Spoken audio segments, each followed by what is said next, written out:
Well, I'm completely out of contact with humanity here. My computers are down here, so. Back to the old days, Garrett. You'll have to tell me things. My company one works, so everything else is. We've had 5 earthquakes off the coast in the last week or 10 days or so. Really? Yeah, but they're small. They've been very small. And then they've been saying, we don't know if it means an earthquake is coming or not. And I'm thinking, really? I do. It's like when you have a little bit of a stomach ache. Yeah. And then you have a little bit of diarrhea. Mm-hmm. You know? The big one is coming.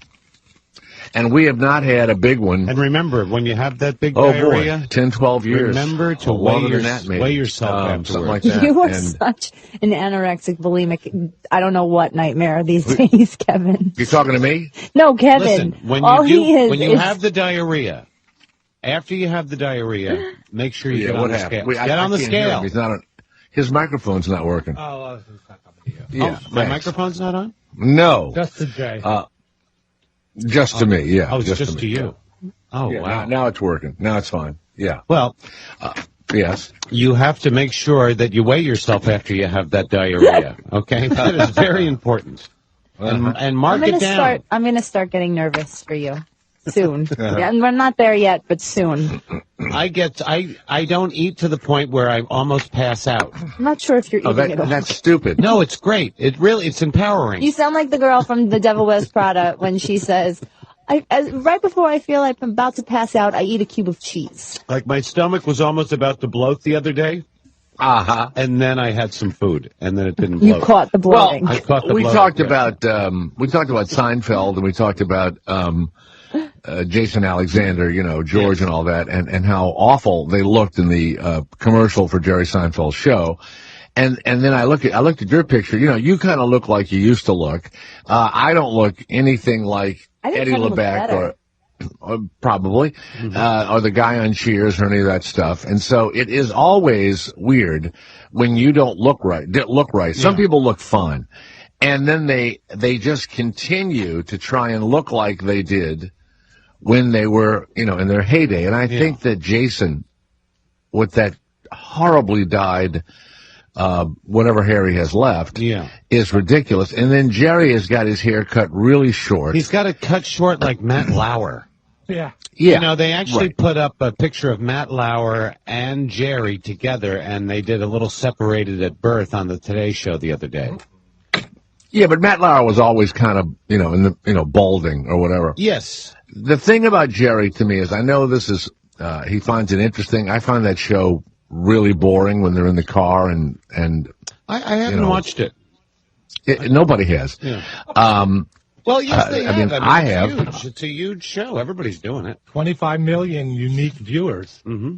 And what is it on a channel or is it? It's on Crackle. This is this whole new the way people watch television, the way they're entertaining themselves. That's nothing to do with cable television anymore. It's all through the internet. And even our voices right now are through the internet. I listen to Sirius on my computer through the internet. That's how I pretty much get all my Sirius programming, and I listen to CNN that way because I don't have cable anymore. Well, I'm very glad that Jerry has 25 million. That's amazing. Hits, yeah. But you said you didn't watch it, and I haven't watched it yet. Looked at it, and it's okay. But it reminds me of those commercials of those two guys that are in the drive-through. Mm-hmm. Those two for Sonic. For Sonic. Yeah, for Sonic. And I love that. And then they have another version of it, but not Sonic, another company, and they have a young black guy and a young white guy going through a drive-through, and they've basically stolen. I think it's KFC. Mm-hmm. They've stolen the idea from Sonic, and then you watch Seinfeld in his car, and it looks just like the Sonic ad. So for me, this all these ad-lib it's so easy to style. put these cameras in the car. I mean, that's with these ice road truckers, they have the camera in the car. And Everybody does. all these shows that have, like cops, they have the cameras and they were the first ones that, they had the cameras and they would, and they started broadcasting cops on television because they had the cameras on the cars. That's where it all came from. Well, I wish a GoPro had been attached to Frank Arce, A-R-C-E. Now, that's a weird name when I give you what happened to him. He lives in Longview, Washington. Frank Arce. Arce. That's like the English for arses, Oh, you're an arse. Horses. Yeah, horses. His body has been shredded and crushed after he climbed into a turned-off wood chipper to retrieve an object that was stuck inside of the device. He's dead? No, he's alive. Oh, he's alive. Oh, he made it. He and his co-workers at Swanson Bark and Wood Products, there in Longview. Yeah. Someone was not aware that he was inside the barrel-sized machine, and it has the spikes and the claws in it made famous by Fargo. Fargo, right? Yes. Now, Arce said while he was in there trying to get something out, he heard it click back on. And he knew it was too late for him to escape. Christina, we must try and get Frank, A-R-C-E, the man that lived through this machine. Actually, going through the machine wasn't the worst part of it. What was the worst part was not knowing what was going to happen. Now, when it went on, he didn't die. Did he get cut up? A broken pelvis, 7 broken ribs, a shattered ankle, a bruised liver, a broken leg, a collapsed lung, and deep cuts that run the entire length of his body. How's he doing? He's alive. The cut was so deep, it crushed his knee, and he remains on a heavy dose of pain medication in the hospital. But it says that Frank remains very positive about the incident. Imagine that. You hear it click on. Yeah. There was a thought I was going to die, but then there was something telling me I wasn't going to die that day. I felt I had a lot of angels out there around me. The human resources representative from the Swanson Bark Company says that they will be paying 100% of his hospital bill. Yes. And, of course, the Bureau of Labor and Industry in Washington State is investigating how someone would not have yelled out to the co-workers, "Man in the shredder." You would think that would be, a shout-out that you would give, "Man in shredder." Let's say it's you, me, Garrett, Christina. Yes. And we're all, Garrett, we're all here, and we work at a wood shredding company. That would be so great. we send Christina into the shredder. Christina, can you go into the shredder, please? Sure, of course. Yeah, go in there. We got something. Now, Garrett walks up. Got some cleaning for you to do down there. Walks up behind the... Because you're a woman. You got to clean the shredder. Garrett walks up behind the shredder, and you and I would have seen him come up, and we would have said, "Man, a woman in shredder," And we're smoking. We're just sitting around. We're smoking. I'm safe this whole time. I'm not going to get eaten by the shredder. Not yet. We don't know yet. Not yet. Not sure. Not yet. Until you hear click, you don't have to worry about a thing. Tell you here. Oh, that click. I hate to bring the show down, but we got a sad note concerning stuff that I had discussed yesterday. This is from a listener. She doesn't give her name. She said, "I listened to your show on demand, and I've been thinking about whether or not I wanted to say something to you. But you said yesterday, after Philip Seymour Hoffman's death, you know what? If you die from a heroin overdose, I don't feel sorry for you." I'd also discussed my friend Bobby Pastorelli. Well, I wanted to tell you, Jay, that my 25-year-old son died 9 months ago from a heroin overdose. It was the first time he had ever used it. I discovered from friends and Facebook messages and photos and texts. He mixed heroin with the antidepressant he was on, and that killed him. I found him in the bathroom. The needle wasn't in his arm, but it was close by. And this whole Philip Seymour Hoffman thing has been very difficult for me. And then there was a discussion on your show. I don't know, strangely good. I appreciated it. I'm not angry at you for saying what you said, but I know that that's your radio persona.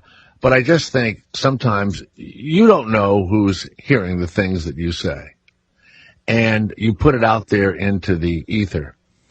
I don't know. I just wanted to say that. Listen, I don't know who you are, and I'm so sorry for your loss, and I know what it's like to be facing a kid who is fucked up, and you're scared to death, and many parents. In fact, there's a book out now about it's called Parenthood. What is it? The joy. All joy and pain, or something like that. Really saying that having a family is not all it's cranked up to be, and having kids. I'm not here to make you feel badly. I'm not here to bring up the death of your son. I'm not here for all that. When I said that about heroin, I meant it when I said it. I meant it about my friend Bobby, and I meant it about Philip Seymour Hoffman, and a lot of other people we hear about that abuse drugs, and they can't get off them, and the whole deal. Listen, you have the strength to get off of it. If your son really just did do it one time and mixed it with something, and listen, my sons have had kids die from heroin overdoses, and one of them was in high school, and he was a scientist, and it was a straight A student in chemistry and physics and everything else, and he lived with his dad, and the mother had either abandoned, I think she'd abandoned him or something. So he mixes all of these drugs all the time, and they was call proud that, of they it. call that a farm party. Yeah, but he was the guy that did all the it. drugs together, and they mix them all together, and then they snort it or they take it, and they don't even know what the hell they're doing. Well, they found him dead, and a good kid and a big funeral, and the whole town shows up and everything else. And so, he was a kid that was mixing stuff in his little lab in his room and everything else. His dad was in the other room, and he dies. But I'm not here to make you feel badly or to remember something bad about your son. I was not speaking to your son, or I wasn't speaking to you. But if you're all hooked on something, I don't know what it takes to get off of it. I know there are chemicals, they say, but at some point, it's just you. That's it. If you're an alcoholic, if you're a drug addict, and you're listening now, if you're a pedophile, if whatever you are, at the end of the day, there's no therapy. There's no drug they can give you. There's no going to Mexico and taking a drug that makes you vomit and you're going to be okay. It's at the end of the day, it's got to be you. And if you can't fix it, then eliminate yourself from your family and quit hurting people.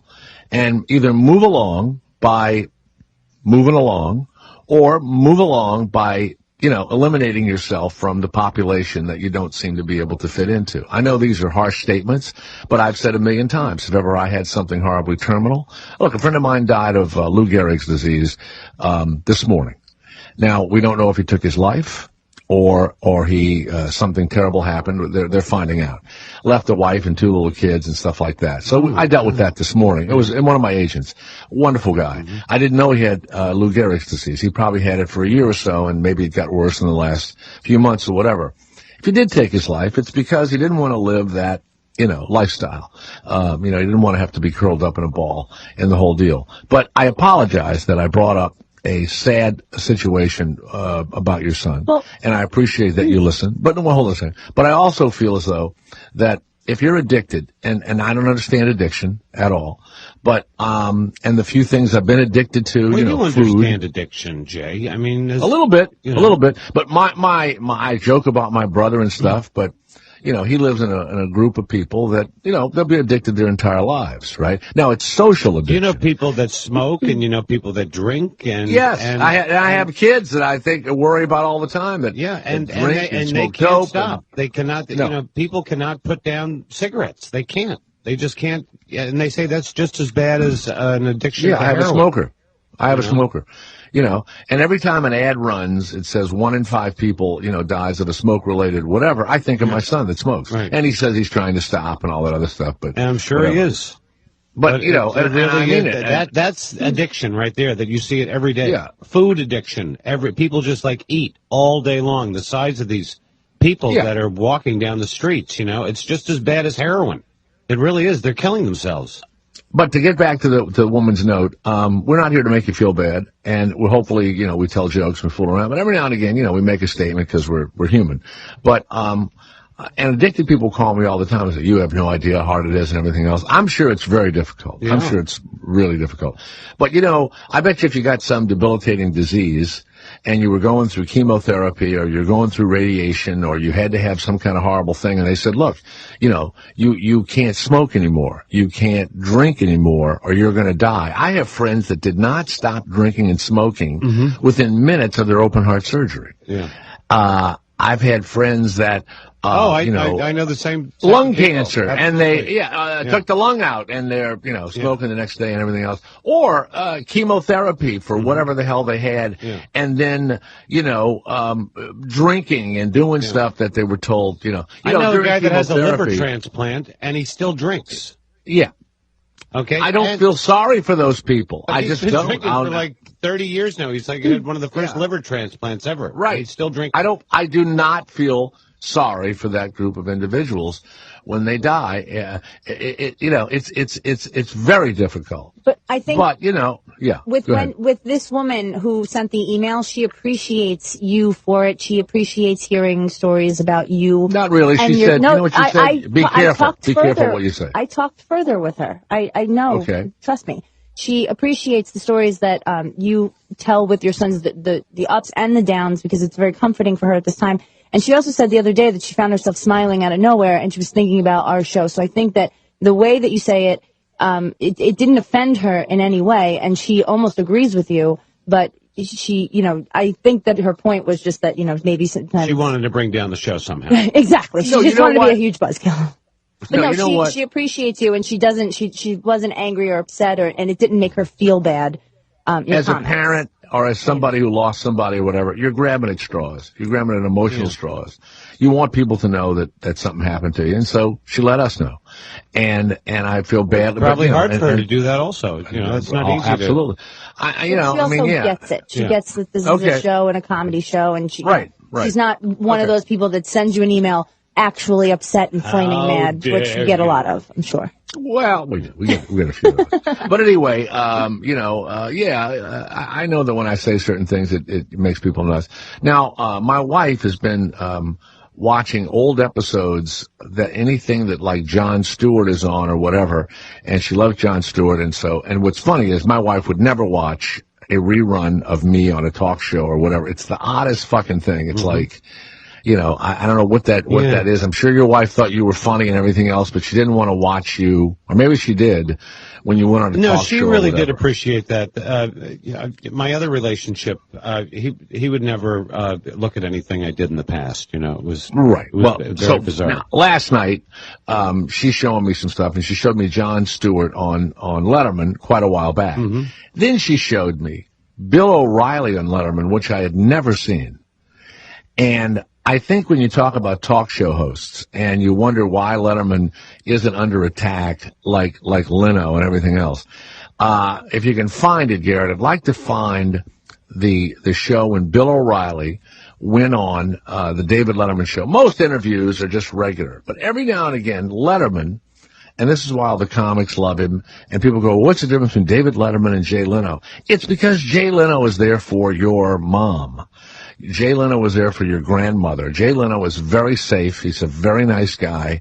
And Letterman still has that little bit of danger about him, even though he's nearing 70 years old. He's still dangerous. I never saw what he did to Bill O'Reilly. And Bill O'Reilly, as much as he tried to relax, is this pompous, total believer. Bill O'Reilly can handle himself. I think he handled himself fine, but he's pompous, and Letterman attacked his pomposity right to his face. And of course, O'Reilly sells millions and millions of copies of the book about himself, the book about the killing of Christ, the book about JFK, all this stuff, and they make movies out of it. And he's been number one in his time slot for like 15 years. It was something ridiculous. Yeah, maybe Number even one. more. Yeah. Garrett, do we have Letterman with Bill O'Reilly? And I want to take it up to the point where Letterman calls him a goon. It's a strange word to use, but on the front of Bill O'Reilly's book, he has a picture of himself as a little boy, like 7 or 8 years old. Yes. Yeah, and so Letterman shows O'Reilly's face, the kind of mean-looking Bill O'Reilly with the turkey meat under his neck, and then this lovely face of the little Bill O'Reilly when he was 7 years old. Yeah. Of course. Do we have it, Garrett? Do we have the... Welcome back to the show. How you doing? Good. Thanks for having me back. Tell me, I heard an interview with you on the radio somewhere. You were talking about your book, Killing Jesus, and you said that you kind of take the religious aspect of the Christ and just trace it as a crime, a murder mystery, and how and who and so forth. That's accurate, right? Yeah, we don't use the word Christ in the book because Christ connotes Messiah. It has religious meaning. It's basically... Stop it. This isn't the right interview. This may be good, too. But this is the one where he interviews him about his first book, about when he was a little boy. Now, how many years ago was this? It might have been a few years back. This may be a good interview, too, but I haven't seen it, so I can't comment on it. Well, we'll look for it. Yeah. We'll look for it. Because you were talking about when he was younger, right? No, the book is about, it's Bill O'Reilly's life book. And it's got a picture of him as a little boy on it. One of our producers, Matt Roberts, recognizes that I'm Yes. in trouble when Big Pants Listen comes to out here. So he put together some responses for me. Yeah, that's what you think. I'm not buying that. Where did you hear that? Whatever.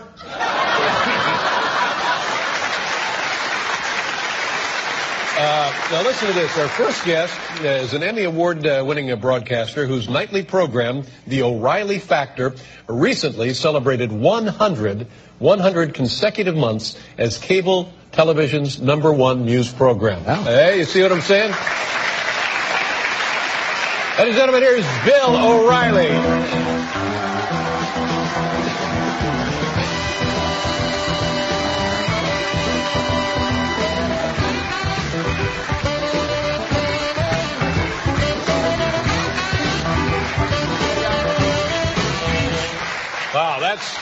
Wow, when I look at that, 100 months, how many years is 100 months? 8 1/4. Wow, nice going. #1 in cable news, and congratulations. Have you seen this, Take us Kevin? through Ever? the history. I Were you might always have, yeah. a news commentary, or were you a reporter of hard news? I was a reporter. I started in Scranton, Pennsylvania, and worked my way up. Worked at Channel 2 in New York, ABC News, CBS News. Then I did Inside Edition, one of your favorite programs. And then I went back to school. Went to Harvard, got a master's degree in public administration. I didn't know that. Designed knew the that. Factor in Cambridge, Massachusetts. Came back, they hired me at Fox, and here we are. So when you say working your way up, does that really apply to Fox? Hey, come on. Relax. But now... There you go. I want to tell you, this book is a crazy bestseller. How many weeks have been on the bestseller list? 6 months on a bestseller list. Now, see, here's what breaks my heart about this, because in my mind, I think of you as a goon. But then when you look at this picture, look at how sweet and adorable that kid is, and it breaks my heart because I have a sweet, adorable kid like that, and I think, oh, great, what if he too becomes a goon? So horrible. You know? You want me to respond to any of this? Or? You know, there's been a lot of stuff going on. Yeah. Let's All talk right, that's about good. this. It doesn't That's bother good. O'Reilly. Does not bother him at all. But it was really good. And then for those of you who want to go online and see it, they go on about Garrett, what did you type in there to get that? It said, Bill O'Reilly, you're a goon. Is that that's the name of that? That's the name of the thing. I just put O'Reilly Yeah. Letterman first book. Oh, okay. I thought the interview is great, but it always answers the question. You know, it's funny. I've done all the talk shows, and I failed miserably when I did Jimmy Fallon. The crowd was too young. Nobody knew not Fallon, but Jimmy Kimmel. The crowd was too young, and well, for whatever reason, Kimmel and I didn't. He was nice. We had a nice time, but it was a boring interview.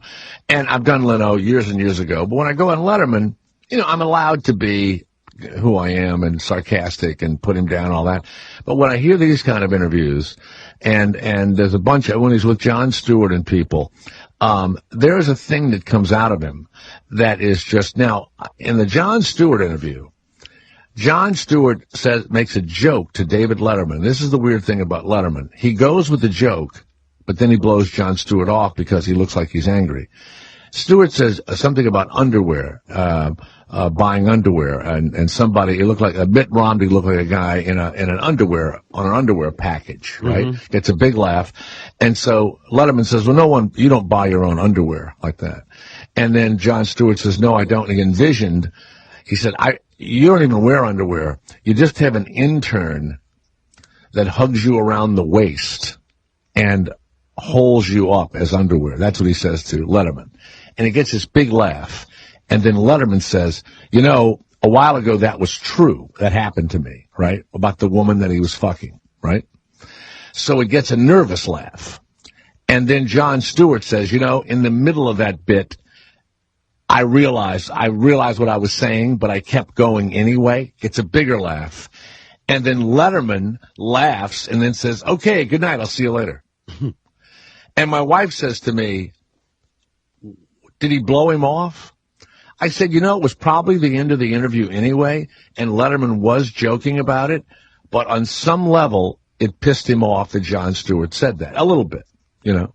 And that's the other crazy thing about Letterman. He himself is dangerous. You don't know when he's going to turn off to you, you know. Right. Jay Leno's never been dangerous. He's hysterically funny when he does his stand-up. Why is it that Howard Stern and David Letterman and...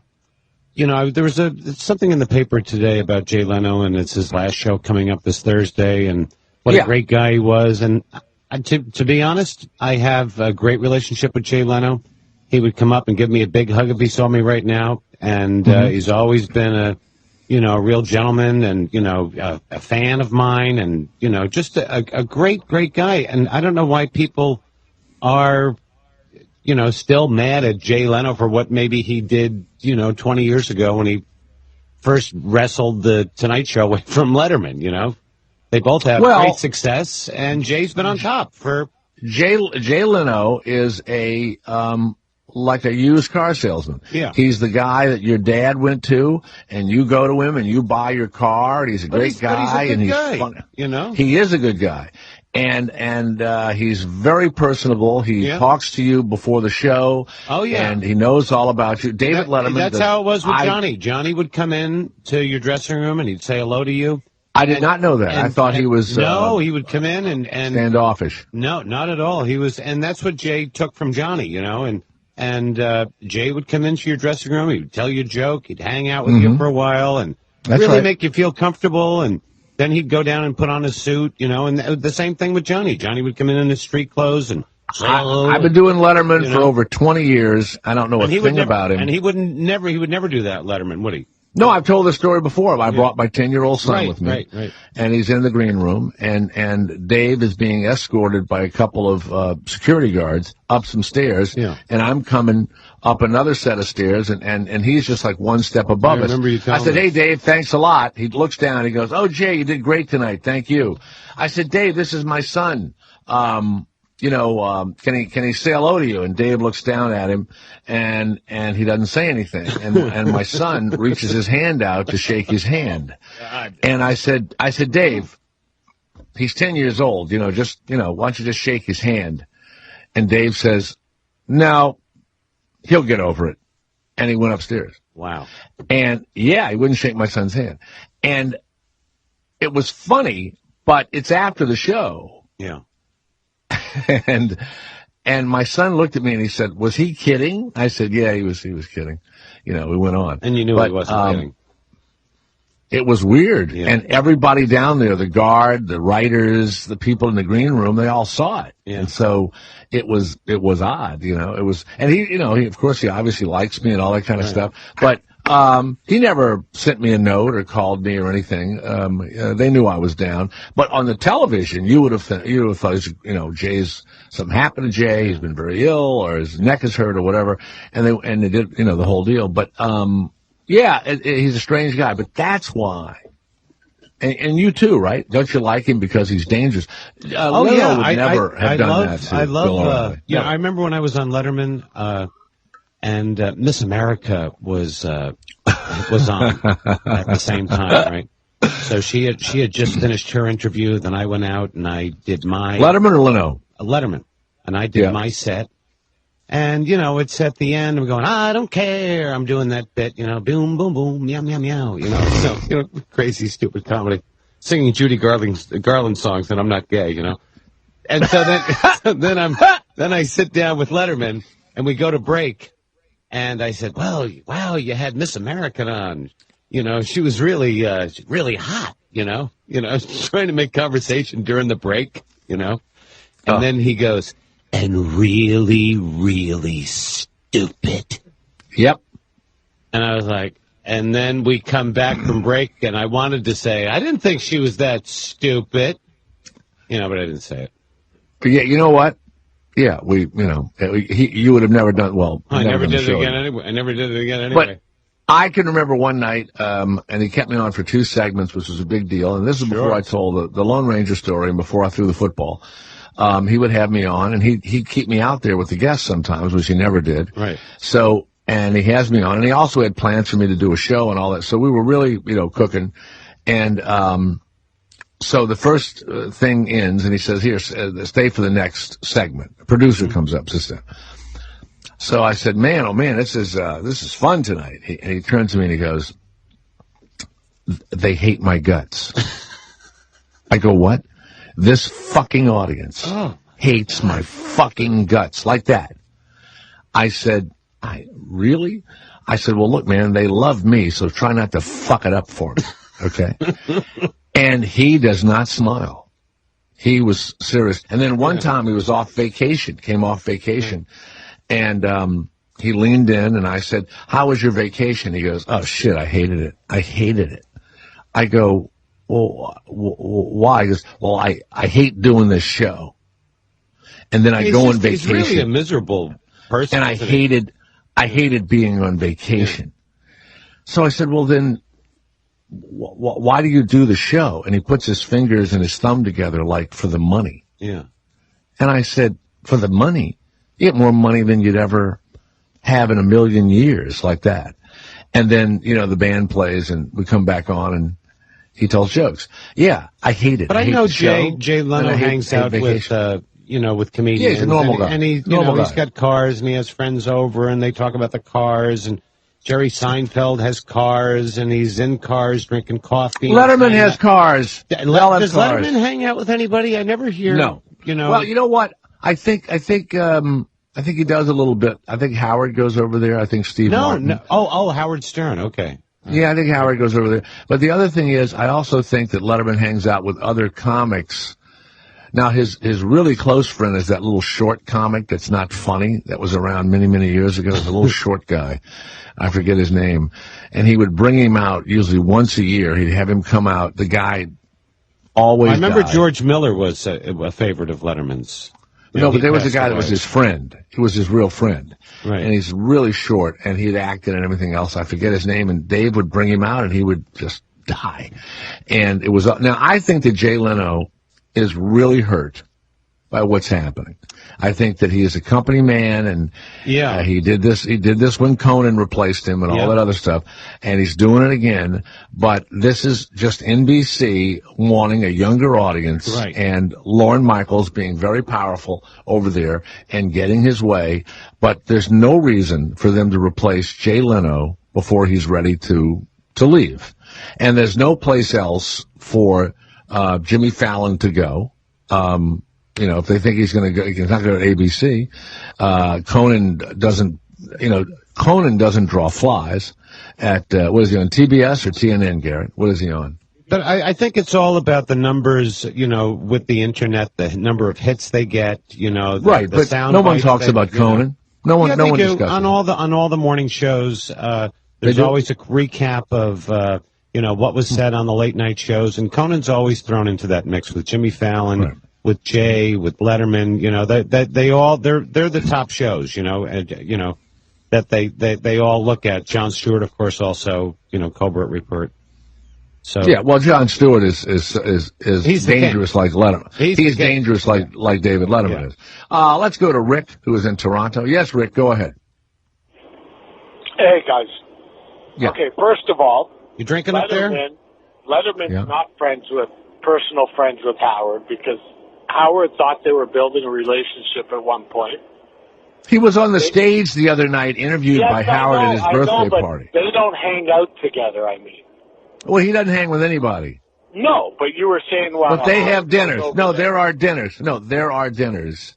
No, but Howard at one point learned something that Dave told him, and Howard went on the air and told it all. So Dave didn't like that. That was the end of it. And next thing, the reason the Stern world does not like Leno...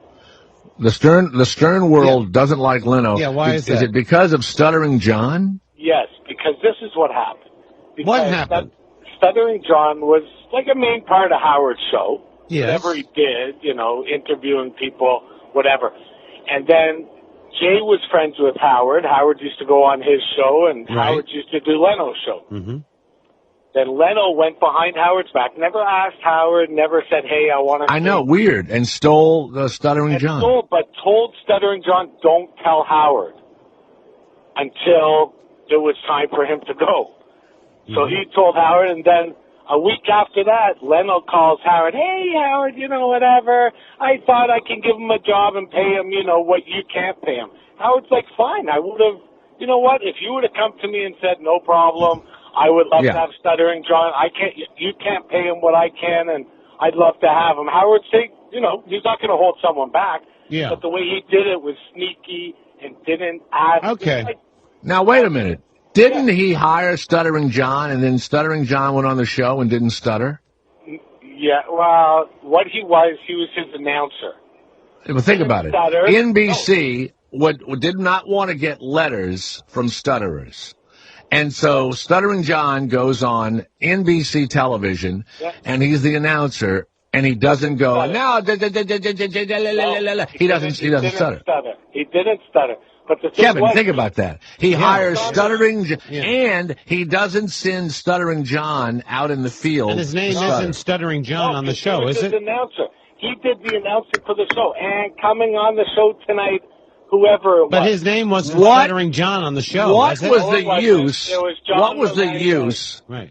What was the use of hiring a stutterer? Who knows?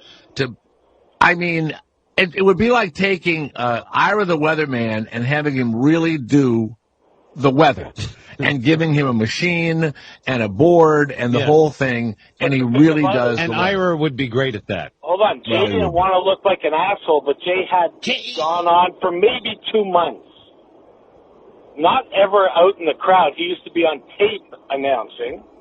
Mm-hmm. And he used to do a cheers with his glass before every show with Jay, and that was it. And then after 2 months, he became, they gave him like a writing position. They didn't want him on the air anymore. He was Stuttering John, and he didn't stutter. Exactly. That's like having your name be, big-ass McGillicuddy, and you lose weight. You're no longer big-ass McGill. You know who I just thought of, Christina, when I said big-ass McGill? Rachel Ray, that she's got child. Miss Stovetop Stuffing. Yeah. I thought you were going to say Lucille Ball, because that's the last time I ever heard the word McGillicuddy. Thank you, Rick, very much. All right, guys. Thank you very much. All right. Well, so there you go. But you know what? That's all in the rarefied air of billionaires and their egos, or multi-hundred millionaires and their egos. you know.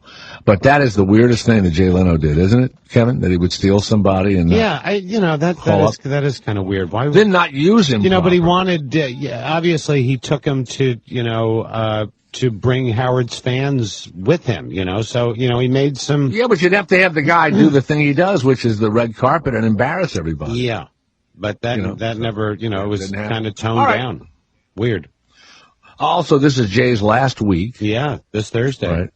But I salute Jay Leno. I think he did a great job, and I wish him the best. I really do. And he works. He does 100 and something nights a year stand up, and makes tons of money, and all of that. He has the cars and all that. Okay, the one thing that really pisses me off about Leno, it does fucking bother me. It's like, I never touched any of that money that I ever made from the Tonight Show. It's like, that you just want to wring his neck, like, what do you mean you've never you live in all this. Look, he's married. He's married 45 years. Yeah. He has no children. Right.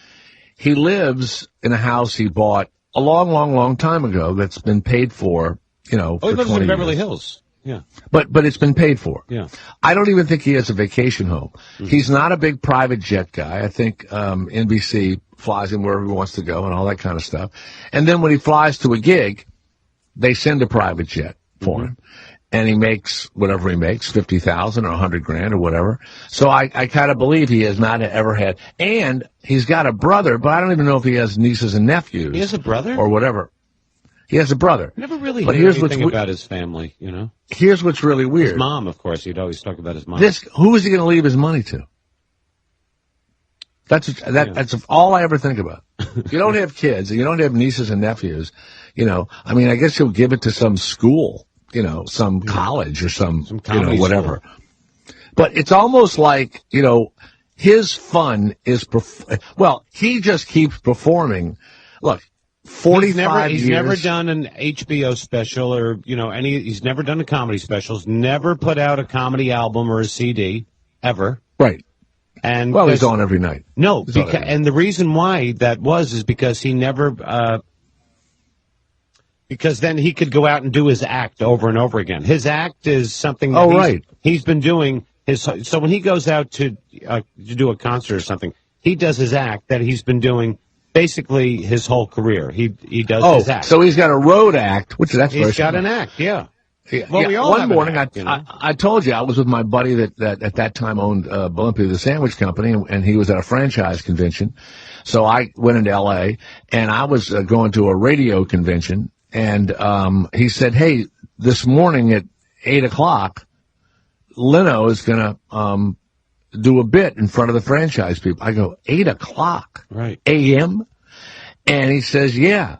So, man, I barely, I drag myself out of bed, and I get down there, and he probably started at 8:45 or whatever, and he did 45 minutes. It was hysterically funny.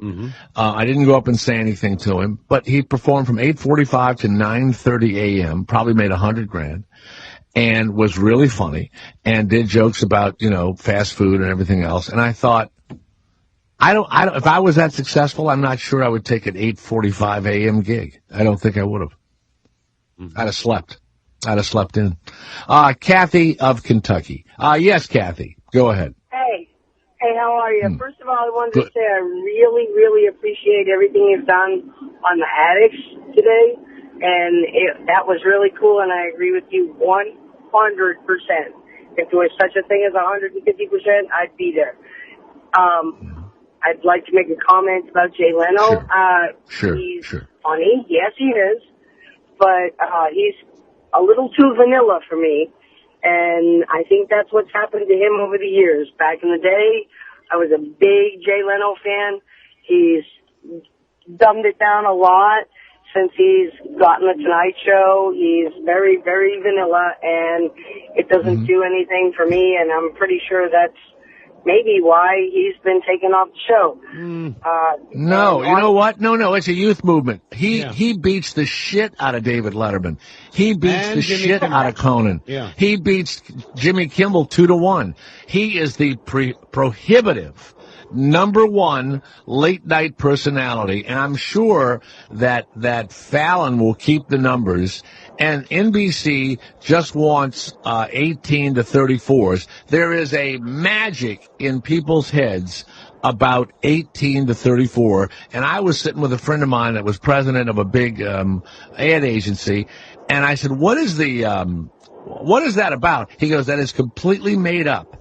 He goes, advertisers believe that young people are more susceptible to advertising, and they'll buy all kinds of new stuff, and they can be trained to buy a product. And if you're over 40, let's say, or whatever, you're less smarter. likely. You're not going to buy these stupid things. But it's not true. The guy true. said to me, I don't it's buy not anything true. anymore. I have nothing. I don't need anything. Because you're broke. Because you're broke.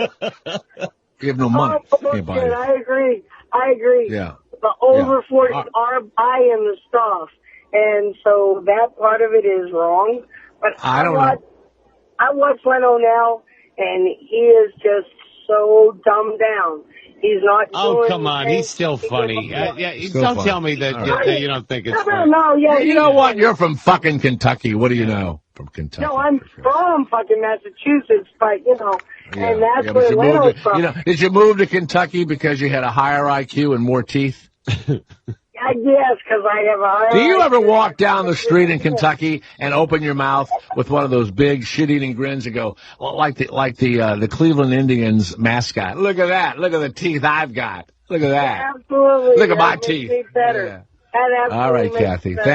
Thank you, Kathy, very much. All right. right. To be honest, I don't give three shits about Jay Leno. They could all. But you have to say that he is a good guy, and they're all nice people. He did a great job on the Tonight Show, so I think I'd salute him. Garrett, if we open the paper, I'm not going to put him down. And they all were in a plane together, and I read that the plane had crashed, and they were all dead. You think I'd give a shit, really? Garrett? I think I'd care. Well, it might be your shot then. No. Hey, maybe we'll. No, it wouldn't be. It wouldn't be my you're shot. too old. They would give it to some. Yeah. No, they give it to some guy online. Yeah. They give it to I have a friend of mine whose dad is the Antiques Roadshow host. His name is Mark Wahlberg. Mm-hmm. Yeah. And his son is this guy Jimmy. Mm-hmm. And Jimmy does a new episode of some ridiculous, unfunny video every month and makes hundreds of thousands of dollars. You ever notice that everybody has a TV show except you and me? Yeah, but hell, I'm trying to sell my son now. That's how desperate I am. What's so funny about it is that a friend of mine's son acts on it every now and again. He goes to a spring break thing, and he was surrounded by people at a beach at spring break, and he's been on it like a half a dozen times in 5 years, right? And that's that's what. First of all, Kevin, there's too much television, and there's too much on the internet and everything else. It's impossible to do anything. But even those really small shares are. Yeah, I know. It still means something. Like when somebody goes out and does. Who's that guy that does a podcast, and he just does the podcast? That's all he does. And he's got a following. He does like theaters all around the country. Jimmy Pardo. Oh, Jimmy Pardo, yeah. Yeah. I mean, is he a stand-up comedian? Jimmy Pardo. I don't know. He's a stand-up comic, Yeah. And he does a podcast. And people like it. And people like it, and they go listen to his podcast. They pay to go see his podcast when he comes into Minneapolis or he goes to San Diego and he does these things, and he makes a good living doing this, and it's all from a stupid podcast, So when you do a podcast, you sit at your computer and the phone calls come in. It's basically it's like going out, with a professional microphone. I got a mic. I give my guest a mic, and I interview them for an hour and a half. And you'll read. Like sometimes you'll get sponsors, and you'll read copy just like you do for Cherry's Berries or. Whatever these other, they're all in. They're, Well, I'm not allowed to do that contractually. But maybe if I was no longer here, I would do it. But I would probably, after 3 days of not getting a paycheck, would be very unhappy. I would go to the post office, Garrett, on Friday. But they made them, and it wouldn't be a paycheck, and I would go, okay, that's it. I'm done. But there wasn't a paycheck for a while. There's this guy down in Washington. You know a guy named Mike? I don't have a while. We don't have a while. Mike O'Meara. Yeah. You know Mike No, wait a minute. What about if Garrett and Christina did a podcast knowing that there are some number of people, let's say it's in the hundreds of thousands, that would tune into it. Now, Garrett, why wouldn't you two guys can do it after hours? It wouldn't, wouldn't infringe on anything that Sirius does. And you would just be Garrett and Christina, and you wouldn't mention Sirius, Because we wouldn't get 100,000 downloads. Right, and when we did this already, it was working out fine until the company that we were with decided that we weren't famous enough, and they wanted to take their whole thing into a different direction. So it's just a matter of what company was that? It was called Spreecast, and we had like a video kind of thing where we can interact. You and Garrett? Yeah, and Maral here, and yeah. Oh, you did? You did something like that? Yes, we did. When was that? Last year? Yeah. We got paid for it. Mm-hmm. Well, they got paid for it. And so people would respond because they knew you from Sirius, right? Well, we promoted it on our social media, and those people, are obviously Sirius XM listeners. So, yeah, it was pretty much in that sort of a way. And that didn't turn out well. I mean, it turned out fine until the company was like, well, we're just going in a direction of we want more celebrity-based types of things. And so their regular people rank, it went away. And now I see. So now they're doing it with celebrity people now? Yeah, they have. They took it in a direction where it's not so much normal, just normal people, I guess. And how's that company Can you give me their number? I think they're all right. I don't know.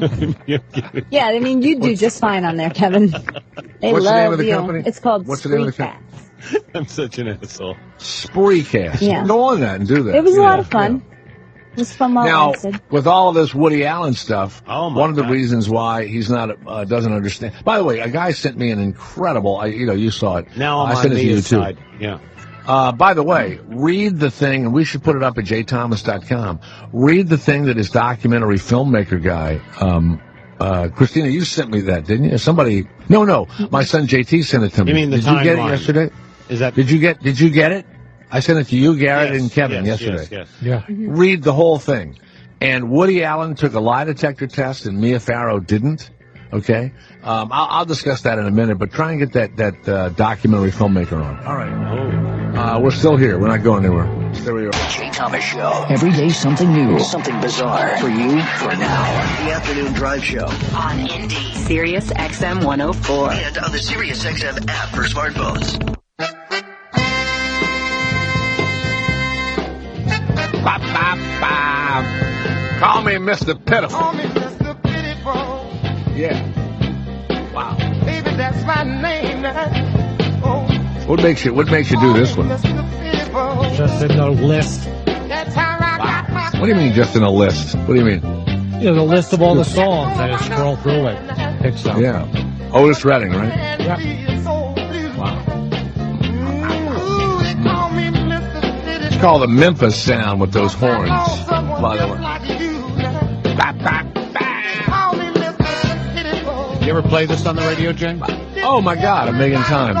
In Pensacola, Florida. I even announced when he died. He died in a plane crash, and I don't know if it happened in Florida or whatever, but for some reason, somebody had called me on the air, and I was one of the first guys to announce it. And then other radio stations or whatever would call me, and I did all these announcements of it on other stations and news channels and all. And I was really young and really nervous. And I was talking like that, and one guy, like in Philadelphia, with a big voice says, "Listen, can you not be so strident on the next take?" I had to hurry up and look up strident. It means like over the top, yelling and screaming. So how did you do it then? I guess I quieted down, Also, when I worked in Pensacola, I'm in bed with my girlfriend, and this oil refinery blew up, and I was 2 blocks away from it. And the ball of fire literally went over the apartment we were in, blew me out of bed. And, it was crazy. Lived in a good neighborhood, didn't you? Well, I run down to the station when, there was news and everything else, and I get down there, and, they evacuated the area. And so here again, news channels start calling up local radio stations And I did those. Oh, big ball of fire, boss! Oh, the ball of fire! Yes. I just couldn't contain I was excited that I was on the radio in New York or whatever, and I was excited about the big like ball Barney of fire. Fife there. Yeah, I was just like Barney Fife doing it. With the one bullet. Let's go to Justin, who is in Indiana. Hello, Justin. Go ahead. Hey, I was wondering, speaking of podcasts, if you guys have ever seen My Drunk Kitchen. No. My Drunk Kitchen? Yeah. No. It's this kind of, she's kind of cute, this cute blonde girl, and she gets wasted and cooks things. Her first episode is called Buddy Oh Shit. Yeah. Have you seen it, Christina? No, I just looked it up right now. Okay. The omelet episode, she does omelets and drink. I think she drinks wine, and by the end of it, she ends up making scrambled eggs. Here you go, Kevin. No, that's a podcast. No, but that's a what's the difference between a podcast and a video? It's a video. All podcasts they have video. No, it's like a YouTube channel, I guess. Yeah, yeah. She makes and this her own videos. This has some production value to it, though. I mean, there's a lot of cuts in it. Real close to the camera. I mean, yeah, but it looks like she's doing it all out of her laptop. She's taking the video herself. Mm-hmm. Well, she's going to be. I think now she signed in some movie. Or she's going to be doing something. Look at that. She's got 2 million hits there. No, it's almost 3 million. Oh, fuck me. And by the way, before I go, I just wanted to say I love Kevin Beatty. Big fan. I love it every time he's on the show. And last week, Brett from San Diego can suck it because I get excited every time you're on the air. Wow. And I'm I kind of wanted to get excited. that off my chest. So, hey, thanks, guys. Great show. Talk to you later. Bye. All right. Isn't that nice? Peter, who is in Canada. Go ahead, Peter. Jay Thomas here. Hello. Hey, Jay. I'd like your opinion on something. I've been watching the debacle of Jay Leno. How he literally lay down like a dog the first time NBC fired him, and then came back like a dog, and now is being treated like a dog once again. Do you think it has anything to do with the fact that he doesn't have an agent or a manager? And NBC... No. Well, think about this for a minute. There's no way Don would let anything like that ever happen to you or Howard. Bullshit. Oh, seriously? Are you nuts? Are you crazy? Howard replaced me. Don was my agent. My ratings probably weren't the worst. He replaced me. Don got me all this good severance. There were friends of mine that said if my agent got one of his clients his job, they would have quit him. And I said, well, I'm not going to do that. And then when I was in L.A., Howard came to town, and I think the ratings were huge. He beat like Mark and Brian, and I was still playing those terrible records and all that. And it kind of happened again. And we, Don helped me sue the station because they, illegally got rid of me and stuff like that. But no, wait a minute, Jay. Both what you just described. It's about the youth movement. That's all it is. Okay, but it's like NBC is being. It won't make any difference. You won't even know Jay Leno ever existed. I know in you 6 won't. months. So there you go. People that know the industry, nobody has ever said Jay Thomas crawled back like a dog twice, and that's exactly what they'll say about Jay Leno. I don't think anybody will ever say that about Jay Leno. Let me tell you about crawling back like a dog. At when I was at ABC television.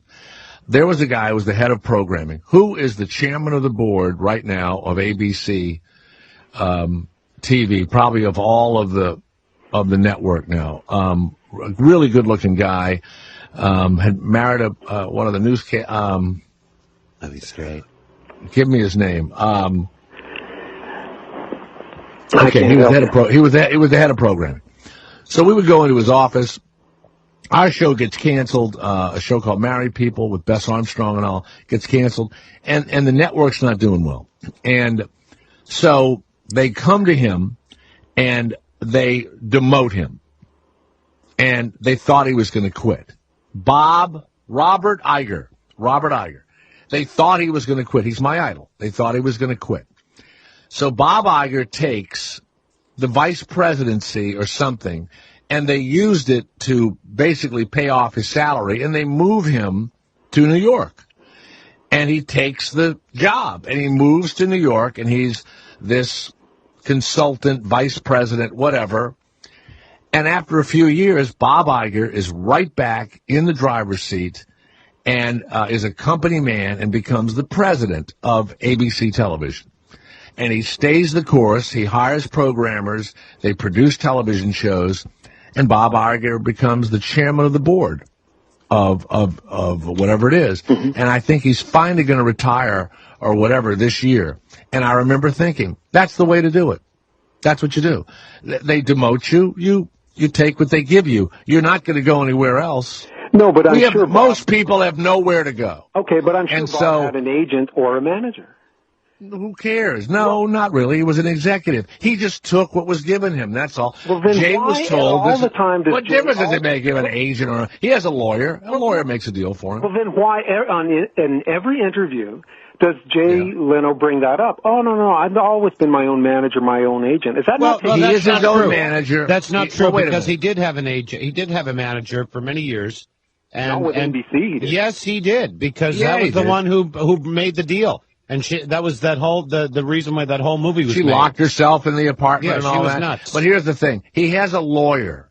And so NBC calls the lawyer, and you always have a go-between because of the legalese that needs to be in a contract. And he's a good guy. He's lost. When they asked him to leave, he wanted all the employees to get severance for a while. So they cut the salary. No, they cut everybody in half. He took a salary cut and gave it to his employees. Kevin Costner doesn't have an agent or a manager. He has a lawyer. What's he need a fucking agent or a manager for? What do you need that for? One last question. You don't need it. You don't need that. Okay, one last question. If you, Jay Thomas, had the Tonight Show, number one, and they treated you that way, came to you when you were at your ratings, number one, the same exact thing he was doing. You would do the exact same thing. Exact same thing. Sure. What are you They've going to do? They've made the decision. Yeah, they made the decision. What you know what you are, Peter? You're a guy that thinks there's a way to do things. There isn't a way to do things. There's no way. Either you can demand something, but you have no alternative sometimes. You're not going to go anywhere, and they know it. Here at Sirius XM, they know none of us are going anywhere. There is no radio in America. There aren't radio stations that are hiring people. They're all running syndicated programs. So when they come to us, and you hear all the jocks bitch and everything else, but every now and again somebody gets a job offer or whatever, and then they can go in with leverage. If you have no leverage, what do you bitch about what? But I'm sure Jay Leno's going to be able to demand what? Your talent is meaningless because you could be replaced. There's a lot of talent out there. We're all he's going to do replaceable. specials for NBC. He's going to do all of it. He'll have a presence on NBC unless he goes to another network, which is very possible. And Howard Stern is one of the few non-replaceable people in the entertainment world. Maybe David Letterman is not replaceable for his audience. Well, but they have a specific audience, and Howard has a specific audience. Jay Leno does not have a specific audience. It's hard to people believe will that watch he's that Jimmy Fallon. Powerful, and yet he's that weak. I mean, what a contrast. He's not powerful. Well, I mean, he's number one. If you're number one on the late night show, I mean, that means something, right? Absolutely. No, if he moved over to CBS, he wouldn't be number one. He wouldn't be number one. Man, you're on the inside. It just looks to me like wait a minute. That's a shitty business. No, it isn't. No, it isn't. What about a guy that works at a factory, or a guy that drives a truck, or a guy that's a dispatcher, or a woman that's a nurse, or whatever? What's the difference? Well, you go in and if you make demands and you have no leverage, you got no leverage. That's all. You know what? Jay Leno is just a cog in the giant wheel. That's all. It just seems when you're number one, you're doing your job, you're bringing in the ratings, and still they kick you in the nuts? No, Jimmy Fallon will have the same exact numbers. I don't know about that. We don't know that yet, Jay. Hey, Jay, thanks for this. All right, thank you. He'll have the same numbers. He might have the same numbers. Now, they want him to have this 18 to 34 number. That's what they want. And so, because CBS has a much older audience, so they want to go there. Now, I think Jimmy will Look, Leno has like 3 million viewers every night. Jimmy will have 3 million viewers. They may be a little younger, but people are not going to run to David Letterman.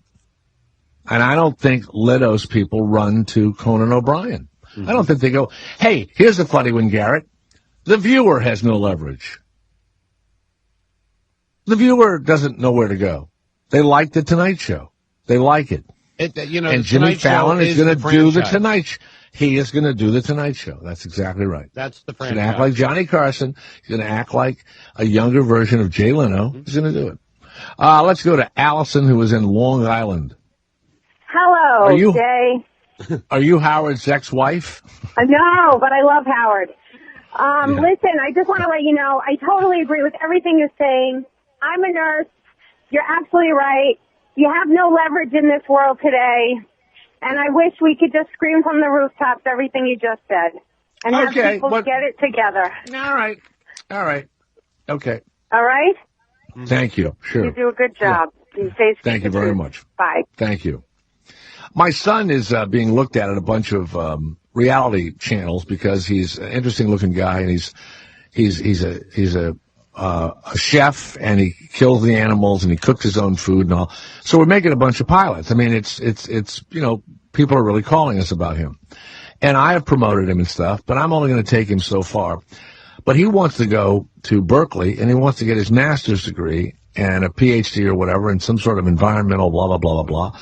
And he wants to be in politics and all that. And he's sitting in the kitchen. He's going, look, Dad, if we get this TV show, I mean, this is going to cause me to have to postpone my college, right? I said, that's right. And he says, well, I don't know what to do or whatever. I said, let me tell you what. When they offer you some money, and when we do that pilot, if we get that far, and you start having some success, and you're on television anywhere, you won't be thinking about college for a while, and you will postpone your college. Success is is very seductive, and especially a success. And I said, how about your friends? How are they doing? Well, they don't have jobs. They have degrees and they have no jobs. I said, well, you got people that are talking to you about maybe being on television. You can sell stuff. You could have boots or jackets or whatever, or maybe nothing will happen, and you'll go back to college. You'll be fine. So in my own home, I'm having to give a speech about what it's like to have leverage, the leverage of being able to go make a bunch of money or some money, and then tell the school why you're doing it. And I would imagine that the school would say, okay. And if they don't say okay, go to NYU, because you'll have money to go there, or Columbia, or go someplace else. And I just had that discussion, this morning. And he said, well, who's going to make the deal? And all. Don't worry about it. The deal will come to us. It'll be fine. They'll offer us some money, and they'll offer us a percentage of the ownership or whatever, and we'll see what happens. That's all. But it's fun to have people coming after you. You know this, Kevin. No one's really coming after us now, but guess what? We're of the age when no one came after people when we first started that were our age. It's no different for us. Mm-hmm. There are ages when people don't come after you anymore. I remember going to voiceovers and seeing the old character actors with those bags, those men purses, the one I tried to give you, Garrett, for Christmas once that you threw in my face. And I remember sitting there going, I am never going to be like this. Well, guess what? I don't have a bag, but I trudge from audition to audition, and I see all the, older character actors are all in there doing voiceovers and, hey, boo-boo, or whatever it is. It's just a rite of passage. That's all. And it's something you just want to work. I mean, that's what it's about. It's just a rite of passage. What are you going to do? Jay Leno is listen, the executives now at NBC are 35 years old. Yeah. Jay Leno is 65 years old. They have no interest. Whatever he is, they have no interest in him. Yeah. And I understand it. And it's time for him to move on. David Letterman still makes young people kind of laugh, but they're not 18 to 34, And David Letterman probably, they can still sell ads at a very high rate. You know who's still on the radio? Don Imus is still on the radio. And he has paid he's paid $10 or $15 million a year. Is he really paid that much money a year? Yes, he is. Absolutely. And people are going, well, I don't fucking understand it. Well, I'll tell you what, even though he has no ratings, guys on Wall Street still buy whatever shit and they advertise over on his show on WABC in the morning.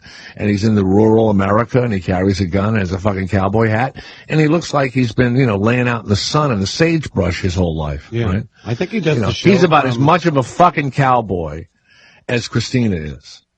Yeah. So there's a guy. There's a guy right there. He said whatever he said about the girl basketball players and he had a job.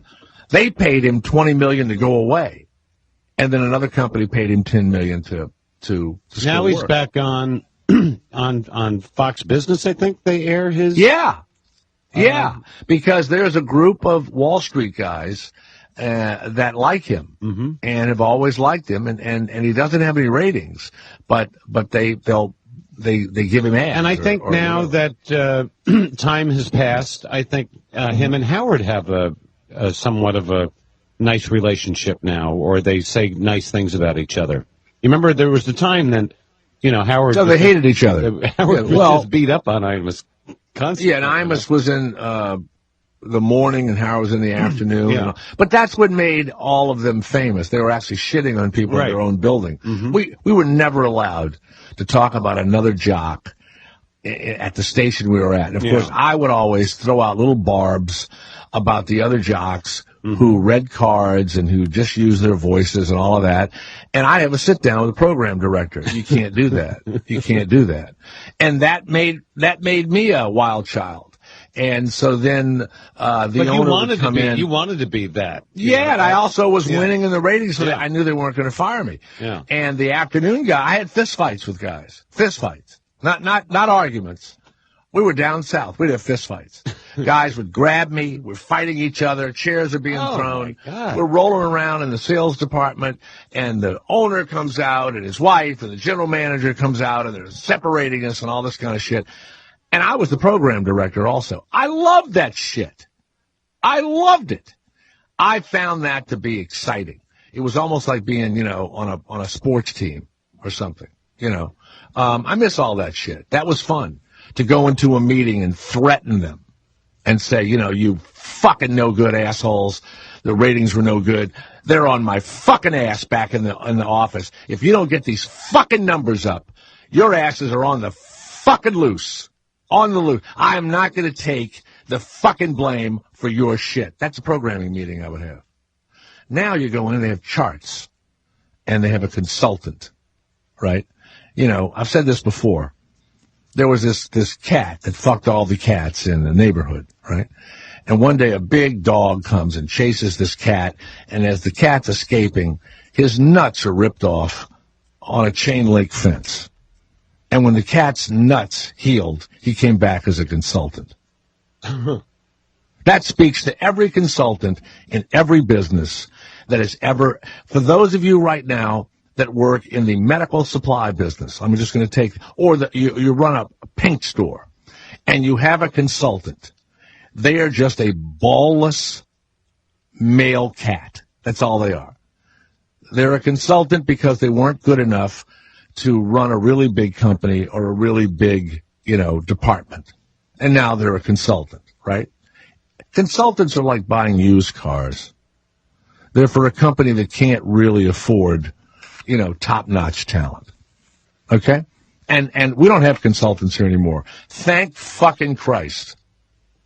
Yeah, we had a consultant that would sit with me when I first got here and tell me shit he did back in 1962 at some radio station in Omaha. Yeah, I remember when I would do the Lynn Samuel shows, she was just on the weekends, and he would come by and stop in and be like, have her say the phone number a couple more times and walk out. And that was, he was making $1 million a year, and that was his advice. Yeah. It was like, 19. Then he'd write that up and send it to somebody. I advised Lynn Samuels or something. Yeah. I loved her. No, I loved listening to her. Well, I did. It was I so, did too. It was so insane. May she rest in peace. I mean, she's amazing. Now, here's the weird thing. A friend of mine knew her and said that all of this political stuff and everything else was kind of ridiculous because what Lynn Samuels really was, she was a shopper. She was a person that shopped all the time, and that she was a person that knew about prices and where to get things and all of that. Was she a hoarder? Yes. Yes. No. Well, she was her a hoarder. apartment, we heard things. But my friend said that Lynn Samuels' politics, all she does is shop. She knows where to buy things. She knows how to get deals. She knows what to say to salespeople. She never left her house, though. She was an agoraphobe. Didn't she broadcast from her apartment? Yes, she did. And that's where they found her. Yeah. She came on the air a couple of times. She was hysterically funny. The greatest quote. I met her a couple of times. They asked her why she left WABC. Well, I'm sure she was fired. They asked her in Esquire magazine why you left WABC to go to this unknown Sirius satellite radio. She says, because it allows me to call Hillary Clinton a cunt. I feel like she's here right Condoleezza now. Rice. Because they allowed me to call Condoleezza Rice a cunt. Oh, my God. Do you feel her presence? I do. Now, let me tell you something. Wow. I had just signed on to come over here, and that was the quote in Esquire, and I went, where the fuck am I going? Where am I? Because I had no idea. No one would hire me to do a talk show. I remember when I first came to do your show, when Sirius first came up and I did your show, and I came into the studio and you were here, and you weren't broadcasting from out in Santa Barbara at that time. I don't know if you had begun doing that. But I had started to go into some kind of a bit where I was going to say, I was going to curse or something, and you were like, oh, no, not here, not on this show. You know, you were all nervous about that. Yeah, you were all nervous about, What? You were about language when you first brought this program up. When you first started this program. I think in the beginning, we cursed so much, it was like kids, in a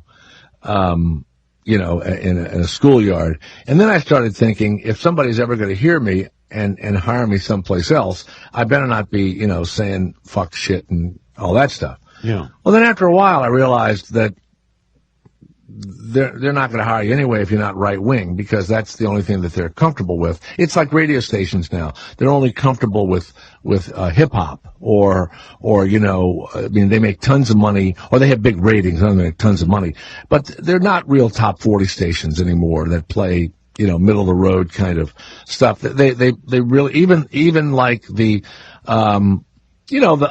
like Hits One, aren't they? Don't they have a lot of hip hop and a lot of artists that you would sometimes hear on one of those Hot 97 type channels? Don't they have that? It's clean top 40. Yeah, it's all edited at least. Yeah, right. Well, so and then I realized that you weren't going to get hired unless you were right wing on a talk show, because they get ratings. It's black and white, and you get a rating. So I said, well, fuck it. Let's just do it, But, man, when I first got here, just the opposite was true. I was cursing up a storm. Oh, okay. So I must have come in once you decided to calm down a little. Yeah, I was trying to, whatever. Yeah. Jeff of Pennsylvania. Yes, Jeff, go ahead. Jay Thomas, your line 4, please. Yes, go ahead, Jeff, Pennsylvania. Hi, Jay. I was just wondering if you ever interviewed Chris Kyle. I think I remember you talking about interviewing him, and I just saw that they hired Bradley Cooper to play him in the movie, a biopic about American Sniper. Yeah, we had him on. Is he dead now? Yeah, he was shot by a mentally deranged guy at a gun range. He was helping PTSD guys and shot him. And Bradley Cooper's going to play him. Yeah. I just saw Bradley Cooper the other night in a movie I'd never watched before with called Beyond the Pines, on the other side of the pines or whatever. And he was really terrific. And there's another actor in the beginning of it. You ever heard that movie? Beyond the Pines? The Place Beyond the Pines. This is about Fire Island? No. That movie is really good. That movie is really good. No, I love going over to the Pines. You know something? This war thing. We watch the Super Bowl. You know what? Absolutely nothing. And somebody turned to me when we were having our food and all. They went, why are we so apologetic about the Army? Why are we so, we thank you for your service and all that. And I said, because after Vietnam and when we started all of this, volunteer stuff, and they went over to Iraq, which nobody should have volunteered for, and they volunteered to go to Afghanistan, which nobody should have volunteered for. But the thing is after Vietnam, they spit on soldiers, and all those stories were coming out. Now we've gone in the other direction, and now we're seeing guys, some 20% of the guys coming back are either committing suicide or they're under suicide watch or something. Did you see the State of the Union, or did you see the President honor the soldier that was completely, he was so messed up, and been going through rehab and shot, and they were going, thank you so much for your service and what you've done for this country. And I'm going, why did he go over there? Why him going over there and getting blown up and torn apart? That is nothing. It does nothing for our freedom. I really believe that. What did he go over there for? Why? Well, you're fighting so that people that don't want to go over there can play video games for 8 hours a day. I know that sounds horrible for me to say, but I don't get it. But wait a minute. I don't get it. What does the average 25-year-old male who should be joining the Army or being drafted or whatever, what do they really do? They play video games. Oh, I know 7 or 8 hours a day. Yeah. So let's go up this hill and let's put our lives at stake, and let's try and kill these Taliban guys and everything else so that chicken shits can stay home and play video games. That's really it. Now, I have a kid that wanted to join, and I said, you'll be killed in 5 minutes. You'll be dead. They'll put you in the front lines and you'll be dead. And you like guns and you want to do it, and this is not a game. You will be killed. And I don't want you to go. So we talked him out of it. I have a nephew who only joined because he wanted to go to college. And he's scared to death they're going to send him to Afghanistan because he's only there to get college and everything else. And he's saying, I don't want to be the last guy killed in Afghanistan, right? So there's some guys join, and sadly, the football player, Pat Tillman and his brother joined together.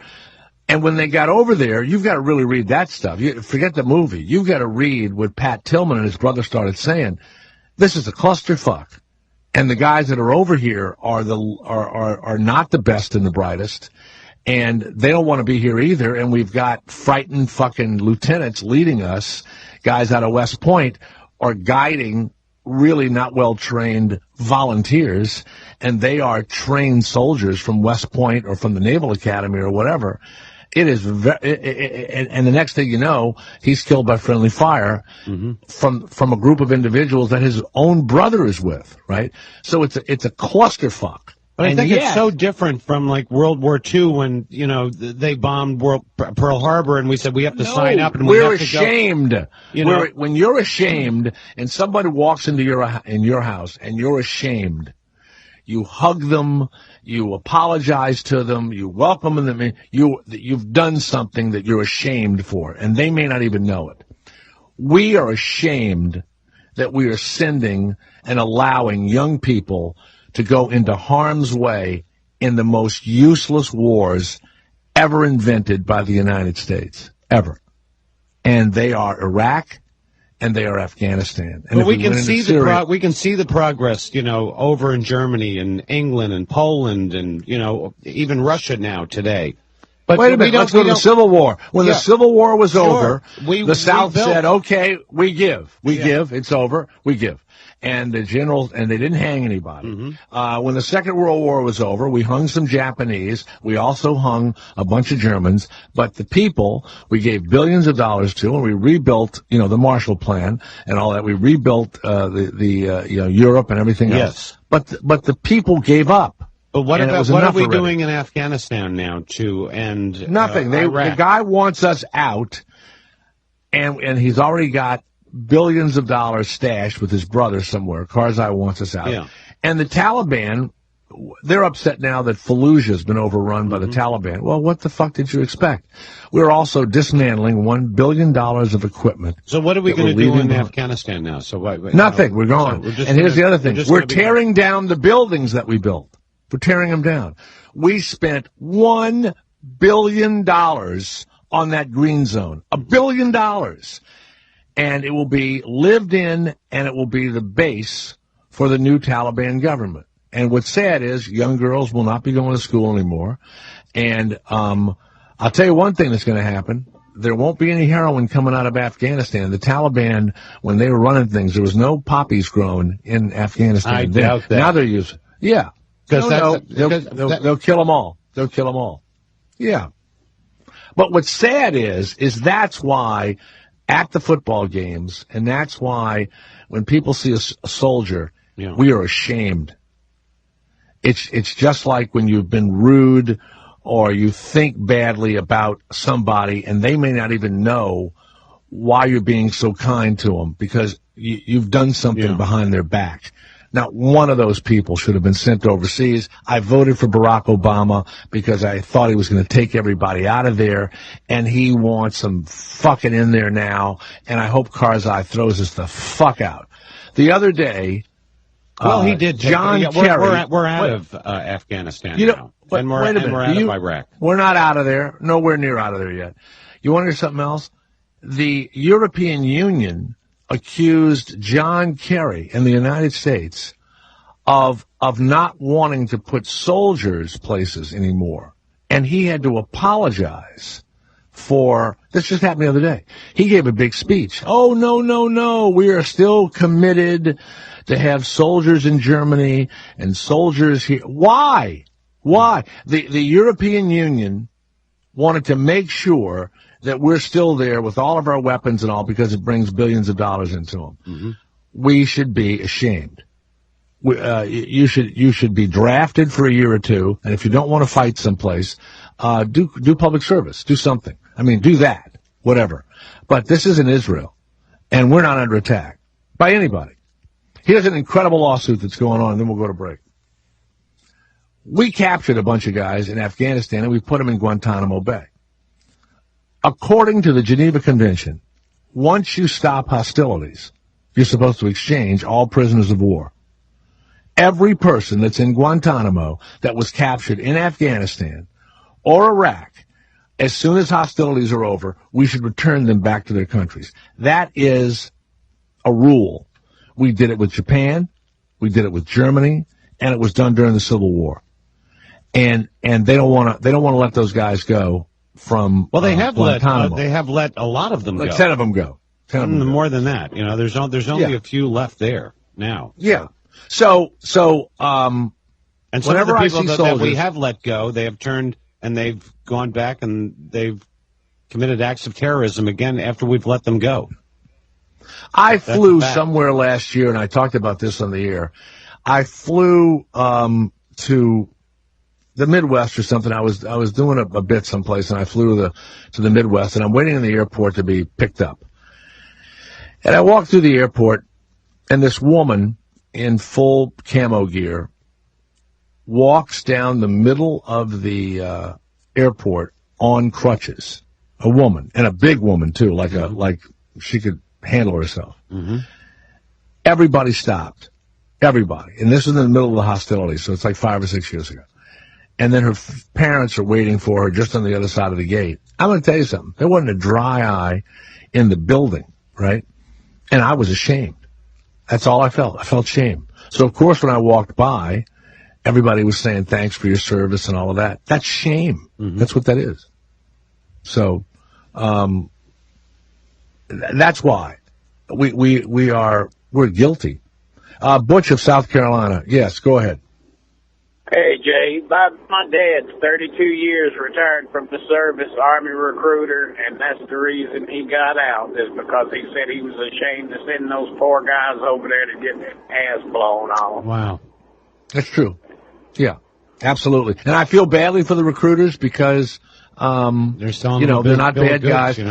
Do you know what happens when they call, like they call for my son turns 18, or when your kids turn 18, they call the house, and you're draft eligible if we ever draft. You have any idea what people say to them when they call the house?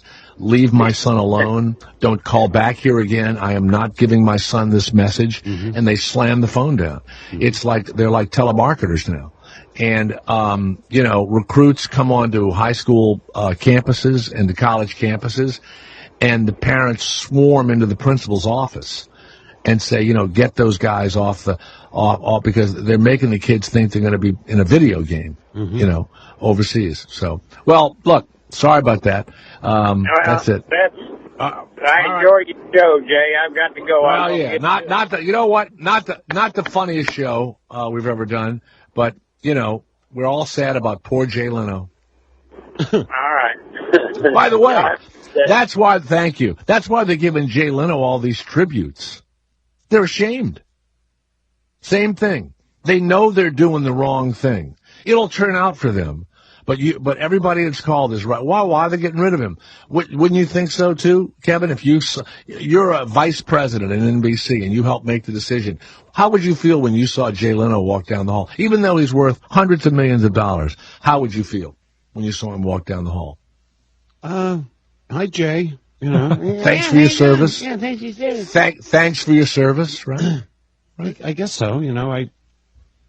I think it's just a different ball game when you have that much money, So it's I really don't really feel sorry for him. I think he did a great job, and I don't think it was a great way to replace him, but it's been done. Mm-hmm. So yeah. But I believe that they're embarrassed. They don't know how to feel. And, they're not going to bring him back. They're going to live with Jimmy Fallon or whatever. Mm-hmm. But, they're throwing tributes to a guy that's number. Now, did you tell me that Johnny Carson didn't want to leave? I never heard that. Oh, Johnny didn't want to leave, no. Jay's manager, and I forget, Helen Kushnick, that's who it was. She pushed him out, and that is clearly documented. But he was 75. No, he wasn't. He wasn't that old. Yeah, Johnny was 75 years old, I thought. I don't think so. I think. Well, look it up. Yeah. Look it up. He died when he was, Did he die when he was 75? 84, I think, when he died. Well, I think he was out when he was 75. Yeah. Now, here's the other thing. His family still gets a check from The Tonight Show. Why is that? He owns the show. Johnny owns the show? Are we going to have the bombastic Bushkin on? Oh, right. The lawyer for Johnny Carson that he ended up hating at the end of his life? Christina, yes, we're going to have him we on? are, and it's going to be on February 10th. Ooh. Johnny became so big that NBC had to give him ownership of the show, a big piece of it. Wow. And I think I don't know if it still says it at the end or whatever. We'll ask him that. Yeah. All right. By the way, in a little while, for your vacation enjoyment, we're going to go to Colorado, where many people think thank God we're going to lighten the show up a little bit. Oh, we're going to light it up. Yeah. Where these people have turned their home, Christina, into what? A den of marijuana iniquity.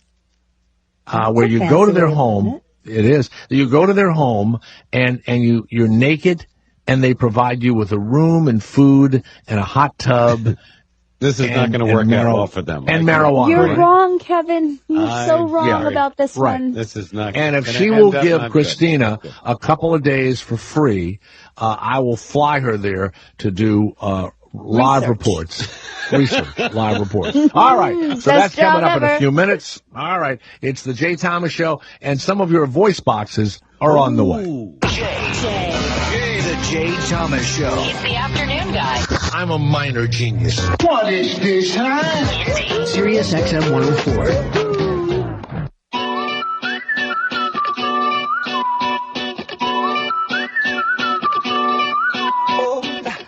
Why did the Denver Broncos get their asses beat so badly?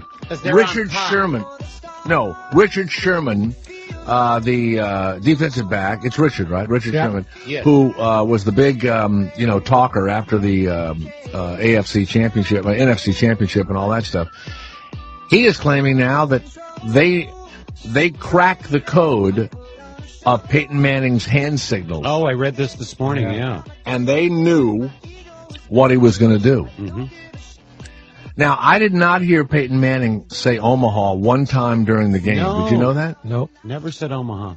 That was only those 2 games, though. He never was a big Omaha guy.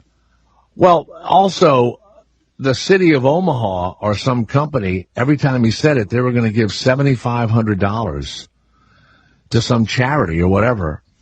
And I think Peyton Manning decided he didn't want to be a part of a commercial venture every time he yelled Omaha, and so he didn't yell it. And so whatever the charity was, they got no money on Sunday. Oh God! I think some restaurants and stuff were giving away steaks or whatever, and how many times he yelled Omaha and everything else, and he didn't want to. Yeah, he didn't want to do it. No, you shouldn't. Which is kind of funny, right? Kind of funny. All right, do we have some voice boxes from 347-6 Sirius? Actually, this was thought of by Garrett, one of the best things I've ever done in radio, where you can call up loaded on heroin, if you want to, and with the needle still in your arm. Yeah, there you go. Ding dong. Oh, boy. You weren't kidding about that, huh? Oh, yeah.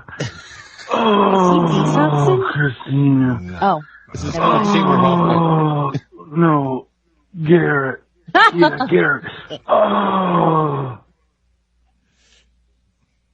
Is that it? That's it? That's it, Garrett? That was beautiful. Jay, how are you, kids? I'm a retired disc jockey from Australia, living in California. Quick story. I love him. I work with a guy in Perth, Western Australia, whose name is Fred Boddicker. Fred, in 1985, 16-year-old daughter comes home from school and disappointed that there's no present for her. So she's like, Dad, where the hell's my present? He replies in the classic high-pitched Australian rock jock voice, it's in the kitchen, sweetheart. She goes in the kitchen, and in the kitchen is Sting. Sting is in the kitchen. It's gold. Have a good day, kids. All right, wait a minute. Go over this one again. No, did I miss something? Go ahead. What's that now, Garrett? What happened? Sting was in the kitchen. That was the present. That was it? With Dinah. He got the daughter. Sting, his daughter for her birthday. In 1985, Sting came to the DJ's house. Yep. That was the height of Sting, too. And met his daughter. Wow. And he said it beautifully. Yeah, go ahead. Okay, Garrett, Christina, I just called through a story regarding Sting, okay? Oh my God. I think I've got a better tag for it here if you want to use this bit. Use this version if you want to use the version. Okay. Yeah. I've got a story, Jay, that you'd be very interested in. I'm a retired disc jockey from Australia. My last stop was Perth, Western Australia, and I worked with a guy there for many years called Fred Boddicker, and Fred was on air there for 30 years, number one, blah, blah, blah. Very successful, great fella, really nice guy, blah, blah, blah. 1985, his 16-year-old daughter has her birthday. She is pissed off. She comes home from school. There's no present. There's no party. There's no... Dad, what the hell's going on? Where's my present? So, Fred says in his typical high-pitched Australian rock and roll disc jockey voice, it's in the kitchen, sweetheart. So she goes into the kitchen, and guess who's in the kitchen? Sting is in the kitchen. Sting is in the kitchen. Or as Jay Thomas would call him,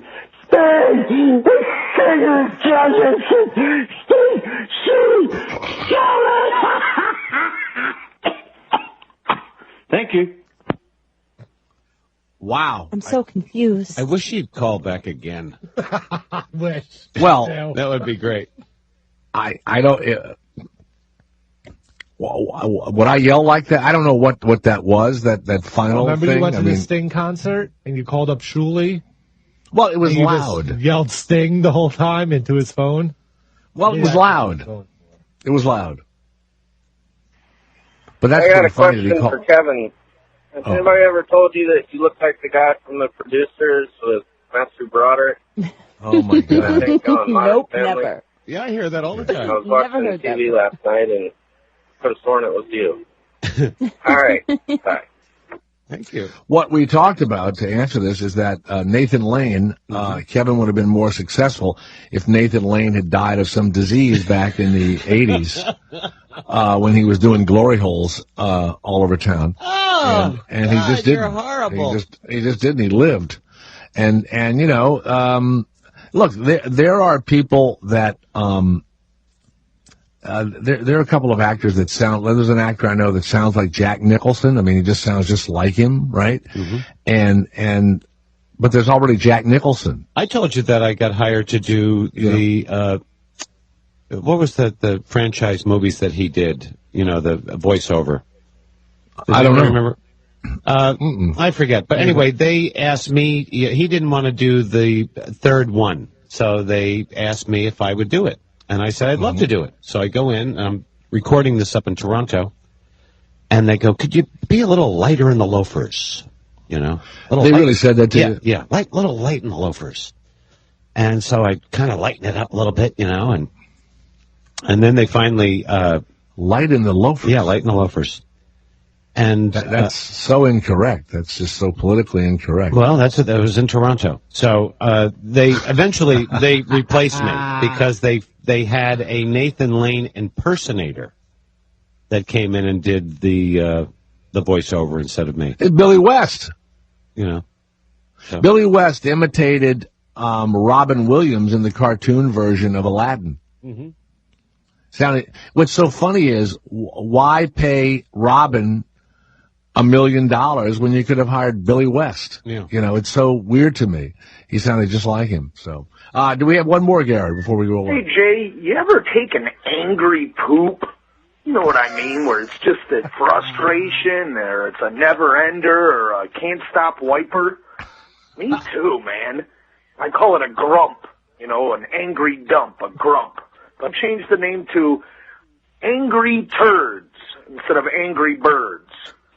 Another thing I wanted to ask you about, and I know this is really stupid, but whoever invented the idea of quilted toilet paper? I mean, think about that, man. That's just genius. That's like me saying I'm with it. One more pointless statement that I'd like to make to you right now, Jay. Bailed on that one. Do you realize how close your balls are to your poop when you take a dump? Your balls are literally dangling down, and your poop's coming down like some saltwater taffy, you know, like the soft serve ice cream machine. Literally 2 inches, probably even less, Yeah. to testicles. Your balls are next to poop a lot, dude. Yeah. All right, Jay, I think I'm done informing and entertaining right now. I'm going to go back to my Harvard professor job. Goodbye. I've wondered about that. Like, there's splashback and things that probably get... When you're pooing? No, for you guys. What about your poo is right next to your vagina? Yeah, even closer. Well, yeah, that's true, but that's true. And you know, I'm very careful about... I'm very careful about wiping, but I wonder about you guys and your testicles. You need to bring up the story. You need to bring up the story of the woman whose husband was in the hospital, and she snuck in. She was a nurse. This just happened. Oh, yes. And she put feces into his saline bag, and urine or feces or whatever. Feces. And she put feces in his The nurse comes in his saline bag. Sees that the water is brown. Yes. And goes, no, wait a minute. And in an attempt to kill her husband. Yes. So that's how dangerous poop can be. But then, and I don't know the woman's name. I just saw it quickly. So try and find it. We'll talk about it. Duck guy knows about how bad poop can be. But then there is the thing where if you are having irritable bowel syndrome and you are really ill, whatever medicine that people are doing, the most successful thing is clean. When I say clean, people that don't have any diseases in their poop, and they give it directly to the person, either inject it or they give it to them in orange juice or whatever, and it cures some of the most horrible bowel syndromes in the world. What? So, yeah, absolutely. I'm not joking at all. So poop is a cure-all? As long as the person doesn't have an infection in the poop, it's 80% better than antibiotics for people that are having some sort of horrible bowel problem. I've got great poop. If anybody needs anything, let me know. Well, nobody would. No, I really do. You start selling it? He has an extractor, too. Yeah, you know what, Gary? Anything another male's penis was near, I don't think anybody wants to have inside of it. All right? I don't think. For nude recreation. Yes. The Jay Thomas Show. Afternoons. They can't afford to pay you because you're so talented. Jay Thomas On Indy. Sirius XM 104.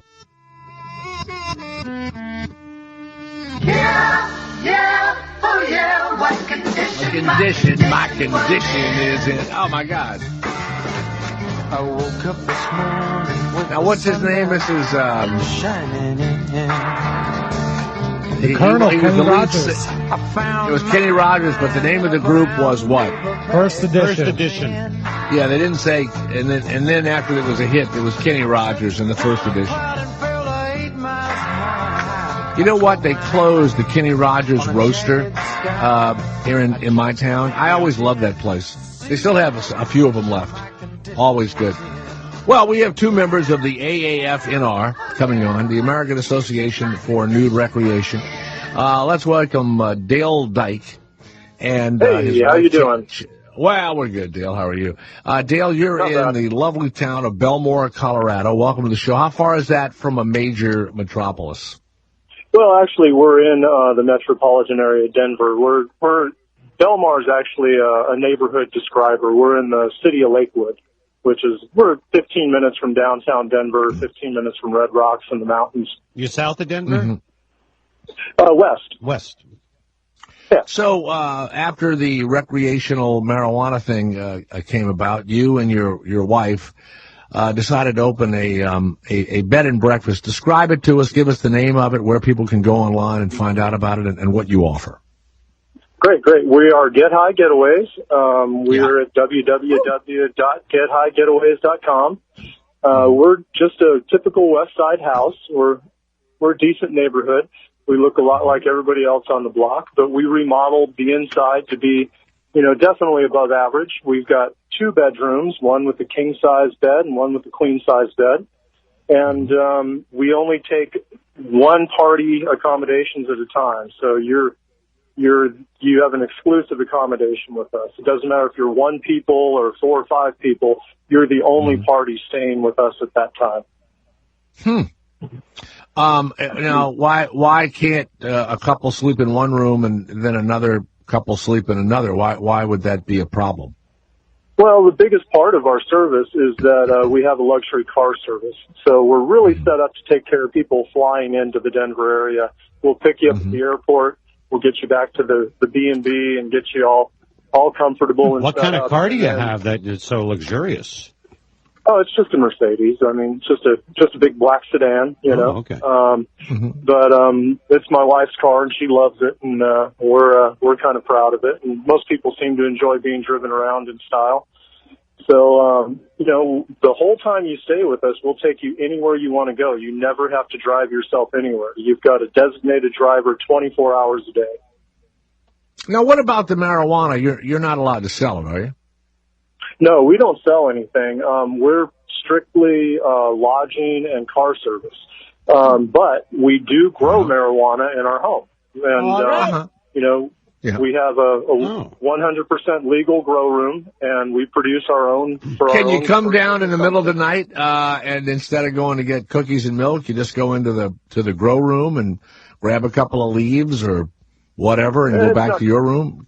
Yeah, it's not quite like that, but being that we are producing our own product on site, we're allowed to share with anybody that comes. Actually, you're allowed to give away an ounce of weed per day to pretty much anybody for any reason. You're allowed to give an ounce away a day? Go. Wow. Right. Really? Doctor's order. orders. But we aren't. Yes. An ounce a day keeps the doctor. That's right. Keeps everybody away. Wow. Keeps you in your room is what it does, Gary. Just keeps you sitting on the edge of the bed, looking out the window. Yeah, we don't want to have. So to you got the drive hot tub around. there. Is the hot tub clothing optional, textile optional? Right. Basically, the whole place is clothing optional, and it's really not the biggest part of what we're doing. What do you have the heat on? Okay, we keep the heat turned up a little bit. That's for sure. So what's the temperature that the house is running at when you're nude? Warm enough that you don't need a sweater. 80? So, No, we keep it at regular temperatures, but we don't want anybody to be cold. No. But let me clarify one thing about the giving thing, giving pot away, because we actually don't give away pot. We are actually just sharing. Right. Sure, we understand. Now, what about brownies or a meatloaf or like when you do you serve a little breakfast in the morning? Do you get the breakfast? And I think it's $200 a night, right? Right, basically $199 per person per night. And like I say, the biggest part of the value in that is the car service. That you're not going to come on vacation and leave on probation. You're going to be taken care of. You're not going to get. Well, where does it like Christina? We want to send Christina and maybe a girlfriend out to Denver and let them stay there, and she would report on it, which I think would be kind of good for your business, sure, and everything else. Where would she doesn't know Denver? Where would you take her? What places would she go? Well, it depends on what her tastes were. If she likes, it depends on what your flavor is. Rock and roll, music person, or if you're a rock and roll person. Comedy. Christina, where would you want to go in Denver? I don't know Denver. A dispensary would you and then drive their hot her? tub. Would you drive her to Boulder to walk around and see the lovely little town of Boulder? I do snowboard, and sure. I enjoy comedy, live music. They have the comedy works and there. Delicious food. What if someone uses over $200 worth of gas with their free chauffeur service? Well, they'd have to keep me driving pretty much 24 hours a day to run up that kind of bill. Figure it out. Most people don't want to go very far for very long, and that's because they're stoned. Yeah, they're. Yeah, because it's more fun at your house or your bed and breakfast. Can you get high in the car? Like, say you pick me up at the airport, and I, send you a message, say, hey, listen, I want a little, I want to get stoned the minute I get to Denver. Will you have a joint ready for me in the car when I get there? Will you do that for me? Kind of, not a joint, and we don't allow anybody to smoke in our car. But how about a brownie? Would you have a brownie? Would you be sharing a brownie? Yeah. Oh, right. Yes, we could absolutely have an edible of any kind, and we do make edibles, and we offer to share those with people. The other thing that people can I get nude in the car? Yeah, sure. We'll drive you around the town. We'll give you a naked tour. No problem. I like that. Well, Dale, after this interview is over, all kidding aside, I promised Christina that I would pay for a little vacation. I believe she wants to take a girlfriend. I don't care what. If we could make some sort of a finance, do you take credit cards? Yeah. Yep. Okay. Great. Well, if we could make some sort of financial deal, you could actually have another couple stay in the other room that weekend if you wanted to, right? You wouldn't care, would you? Of course not. I'm friendly with everybody. But if you make a deal, I would let her go. She would bring, would you bring a little recording device, Christina? Of course. Could you yeah. And she would do a little report on your place, and we'd come back and run it on the radio, and I mean that. I would send her out there. Yeah, we'd love to have her. All right. Well, you'll set it up. Now, your last name, is it really Dyke? Is it really Dale Dyke? Yes, sir. Don't ruin it for me, Jay. Yeah. Get High Getaways. You call it the Brick House. Is that it? Just the Brick House, right? It's just pretty standard West Side brick house, yeah. But now, where do you two sleep? Where do you and the wife? Where do you and Chastity sleep? The third bedroom? It's a two-story house, and the main level is the main first floor is the bed and breakfast, and the whole downstairs is our bedroom. So we have an 1,100 square foot bedroom, and we hardly ever leave the damn bedroom anyway. So, we really didn't need the rest. Your bedroom is 1,100 square feet, and that's on the basement floor. Yes, sir. And we have a 225 square foot master bathroom with a very large steam room. And we do make the steam room available to our guests. Oh, I like the steam room. Do you have some sort of screening process before you allow strangers to come into your actual home? Yeah, their credit card has to clear. Oh, okay. Right on. There you go. What kind of marijuana are you growing at your house? I personally grow a few strains that I like, and that's what it's mostly about for me. Like you have a grow room and everything, or you're just throwing in seeds outside? No, he has a grow room. Oh, okay. Yeah. Okay. Oh, we actually do have a greenhouse in the backyard that we grow giant plants in during the summertime. But it's, during the wintertime, we're just indoors with, do you have any with security? the smaller plants. Just my fierce killer Australian Shepherd who Oh, nice. That'll work. really isn't very. He's not very fierce. Do you ever experience people refusing to leave? Oh, I wish. You might get that when I get there. Yeah, everybody seems to really enjoy themselves and feel like they got a really good value. You know, it sounds a little pricey, but for everything that you're getting, you're not going to have any hassles. You really get to focus on having a good time while you're in Denver and having to worry about, you know, getting lost or getting in trouble. You really can't get in any trouble at our house. And you're gay friendly? Are you Sure. gay friendly? GLTV. Yeah, all right. Yeah, absolutely. That's we very important to me. Anybody, All right. you know. Well, right now I only have enough in the budget for Christina. So the rest of you, if you want to go, you'll have to pay. But, so we'll set it up and, we'll figure it out and I'll get her the cheapest plane ticket ever made. When is the worst buses time? go out to Colorado. Oh, shut up. Yeah. Garrett, When is don't be the jealous and then try to ruin when everything would be, for me. are you ready, Gary? He's got millions of frequent flyer miles. You're going to go out on a frequent flyer ticket. Wait a minute. When would be the least popular time to come to your place so I can get the cheapest airfare? March. When would that be? That's a really good idea. Definitely not around 420 in April. You know, No, we're going to be really, really busy then. So maybe we'll set it up for March. Yeah. Yeah. Well, like I said, All right. we're happy to take care of her anytime. And, all right. we usually yeah, don't we'll book have a on- report. That'll be a big deal for you. So you go actually to gethighgetaways.com. Is that it? Or .net or what is Yes, it? sir. No, he said www. So you have to put that in first. Gethighgetaways.com. www.getaways. And the wife is Chastity. Now, do you two walk around in the all together? Yeah, whenever we want. Yeah, sure. You know, as far as around our guests, no, not unless they are, you know, nudist and request being hosted in the nude. I and would then we're request more being than hosted happy. in the nude. Christina requests that too. Mm-hmm. I don't mind either Yeah. way. It has to be But so if high. you're It's not gonna dressed- matter. I'm going to send Who are we you. kidding? I'm going to send you a picture of my penis that I want you to give to Christina as soon as she arrives. And We'll and blow just it have up, her- frame it, and put it on the wall in her room. Right on the wall. Oh my Yeah, God, yeah. that would be so sick. You know what? That'll He'll make her sign wanna it for leave. you, no problem. Don't, you Yeah. just have to include your own The only thing I postage. didn't tell Imagine if you you know got what? there, Christina. On the wall. There's a picture of Jay's penis there. And Oh. it's glowing. Keep it hard and fast. All the best, Jay Thomas. Well, Dale, this sounds like a lot of fun. We haven't done anything silly like this forever.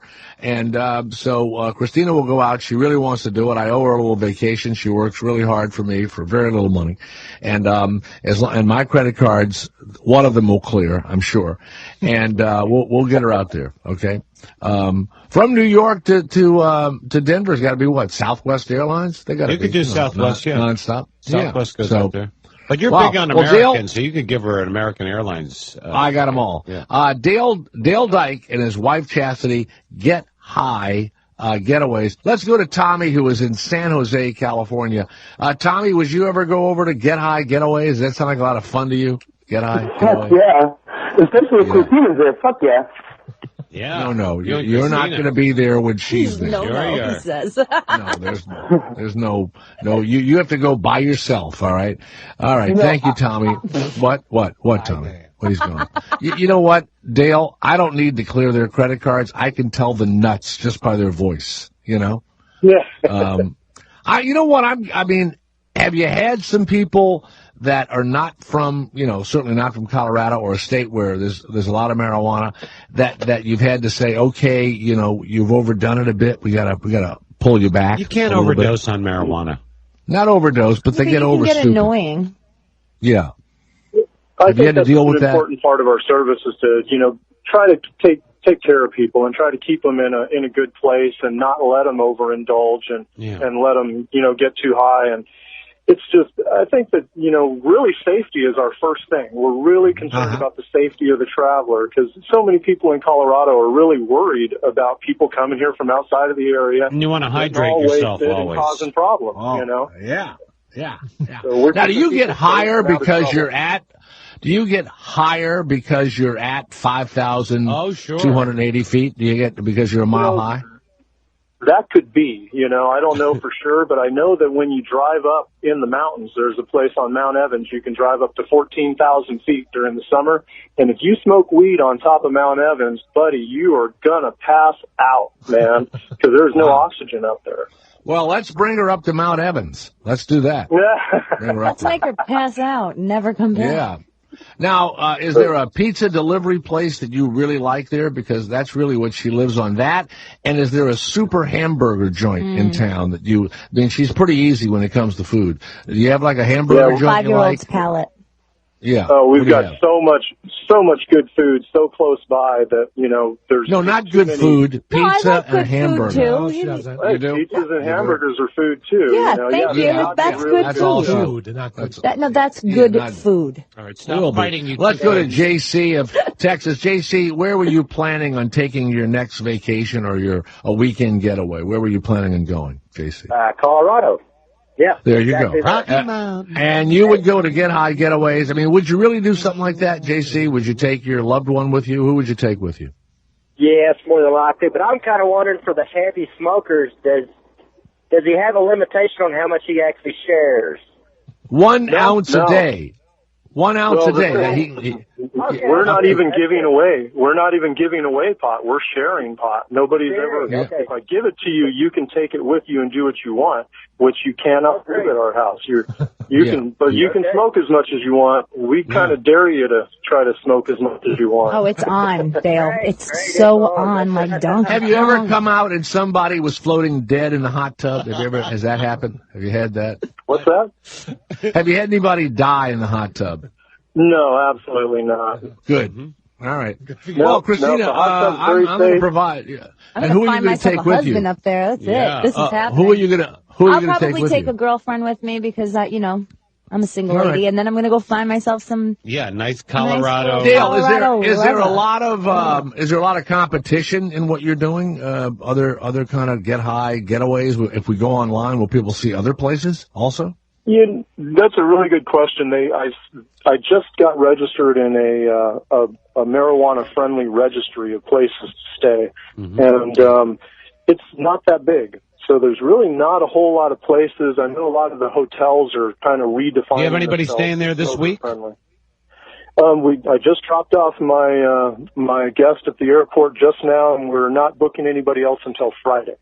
We usually don't book during the week, but we will consider accommodations for anybody at any time. What kind of paraphernalia do you have to share? We have prison pipes and bong and whatnot.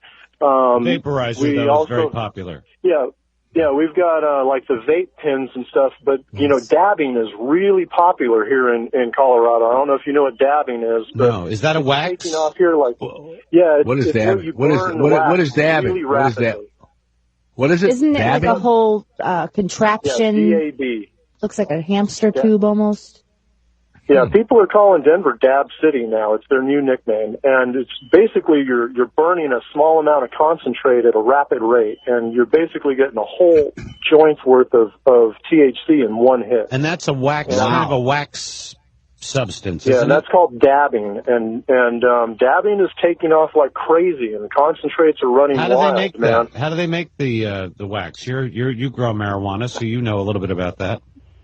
Yeah, they use butane in an extraction process, and then put it through a heating, whipping, and a vacuum chamber process to pull all the butane out. It's kind of cool, but it works better in the vape pens, like the e-cigarettes. It's much more civilized, I mean, I'm a heavy smoker, and I did a big dab, and it laid me out for 20 minutes. So, I mean, it's the THC in wax, basically. Yep. Yeah, it's basically just a goo ball of pure THC. Now, does that make the inside of your lung look like, with the candle wax and everything dripping down the no, it's put into a vapor. It's put into a vaporizer. Yeah, you put it in like a bowl type of thing and you light it. You know what I like? Right. I like how many idiots there are who go, no, that's safe. It's okay. Don't worry about it. You're not doctors. You don't know anything. What are you talking about? It's wax. I wouldn't inhale wax. And we do not recommend that tourists We intentionally do not have a dab rig in our house because we do not want people dabbing. I don't want my little niece injured while she's on her get high getaway. All right. You know, you don't get injured, but it sure does. It sure does kind of put the fear into you. You know, you go down, you don't feel good, and it takes a little while before you stop sweating and can get back on your feet. What about other drugs? Can I take Molly there? No. That's illegal, and that's going to ruin everything. I just, we're getting high on this getaway. Yeah, stop He's trying to act like a shock jock, Dale, trying to be one of those shock jocks. Yeah. All right. Well, look, Dale Dyke and the Get High Getaways. Thank you, Christina. Put him on hold, and Dale. By the way, they're in Colorado. It sounds like a great time. Couple $100 a night. They'll drive you all over town, take you to Boulder, have a good time, and of course, you know what people forget sometimes, even though you two own the place, a tip is in order. Correct? A tip. Right? I don't know. We're very happy just making a booking and just making people happy. You know, we're still learning about how to be all we can be, and that's going to make me take even more out of Jay's wallet. Now, let me ask you a question about this nudity thing. You're there nude, and a lovely young woman like Christina, disrobes, and she gets in the hot tub and all that. What happens if your penis springs up? How do you deal with that as a nudist? Well, as a nudist, that's considered bad etiquette. But how do you control it? I'm not saying I'm anything to look at, but I'm saying if you do see a woman. You know how they control it? They look at women and they go, "Hey, Yogi, how's it going?" They just call you Yogi, and that makes your penis go down. They call you Grandma. That's probably the biggest thing about being a nudist is, really by definition, a nudist is somebody who really does separate nudity and sex. Obviously being a nudist is very sexy, but doesn't mean that it has anything to do with sex. Usually being a nudist is just about a sense of personal freedom. Mm-hmm. And it's actually very nice. Do you have guests that you've, have you and your wife met a couple of folks that you like so much that you got up with? Oh, no, we do not play. We don't swing. We're very open to swingers and the lifestyle. We don't discriminate against people. We don't want people to feel uncomfortable. We will accommodate them and do everything that we can to make them happy. But we do not. We are absolutely just nudists and totally exclusive to each other. And you and your wife walked out, and I was in the pool. And my wife and I were having sex, which I don't think she would do there, but what would you do? Just kind of walk back inside and wait till we were finished? Yeah, we're adults. We're, like I say, in most nudist places that would be unacceptable. And then you'd have to use a lot of bleach. You'd have to use a lot of bleach in that hot tub. It would smell like bleach. We basically drain that hot tub a lot. It only takes us about 6 hours to drain it, refill it, and reheat it. Why do you drain it a lot? I tend to refill it a lot. Just because, it's a personal preference for us. It's a lot of. You think people, ejaculate? Well, wait a minute. As a B&B, don't you have to pass health? Doesn't the health department ask you? You serve food, you have people sleeping over, and you got a hot tub. Doesn't the health department keep an eye on you? Well, we're an owner-occupied residence, and we're basically under the radar. Allowed to have. You're under the radar. Okay. Yeah, we're all licensed and everything. We're licensed and registered with the city. I hope so. All right. But because we have such a limited amount of people that stay there per month, we have very few guests, and so it brings us in at a very low level. And basically we're flying under the radar. Cool. Well, Dale Dyke and your wife Chastity will at some point in the future host Christina and a girlfriend, and I'll make sure that my credit card is good when I call you. So, and I expect some sort of a family deal in that friggin' room, by the way. He's pretending like he doesn't hear you. I'm going to be announcing it. We got people calling and everything else. I'm going to be, getting her a plane ticket. This is going to cost me more money than I wanted it to cost me, but nonetheless, I'm going to. Well, we'll give it. It's going to cost you maybe $200, Jay. Well, you going to give us a discount? Well, it depends on what the picture of your penis looks like. All right. Ooh. Well, you know what? Why don't you do this? Why don't you do it? Don't worry about a big breakfast. Just give her like something you buy at the 7-Eleven in a bag. Pizza from the night before. Yeah. Martin that already weekend, found me a flight on. He posted it on Facebook. Departing March he did? 6th. Yeah, my travel Yeah. time All right. is 4 hours and 20 minutes. Isn't that it? How What much? a coincidence. 420. How much? Wow. I know. How much money? Wow. Oh, I don't. $236 nonstop. Done. Done means nothing to me. Means nothing. Mere bag of shells. I mean, All right, I'll Dale. take a layover. It's fine. No, Make you'll it take a cheaper. direct flight. We'll book that one. Will you talk to Dale, get some dates, figure it out. Okay. Dale, thanks a lot. Good luck with Get High Getaways. Okay? Thank you. All right, in Colorado. And we'll have Christina. Now, Garrett, are you jealous that I've offered Christina something special like this? A little bit, but I'm not a big fan of the bed and breakfast, so I'm fine with not sharing You're not a fan? My vacation with another couple and have to deal with people. They have to deal with their ball sack. Yeah. So you mean if I said, why don't you take your girlfriend and you guys sleep in the other room, you wouldn't want to do it? I mean, But I'm friends with your girlfriend. We No, can it's go the on a other- whole big party trip here. It's Dale and Chastity. Oh, you're They're such going to be a there prude. hanging You're out. such a prude. Who cares? Why is that a prude? You I might don't like them.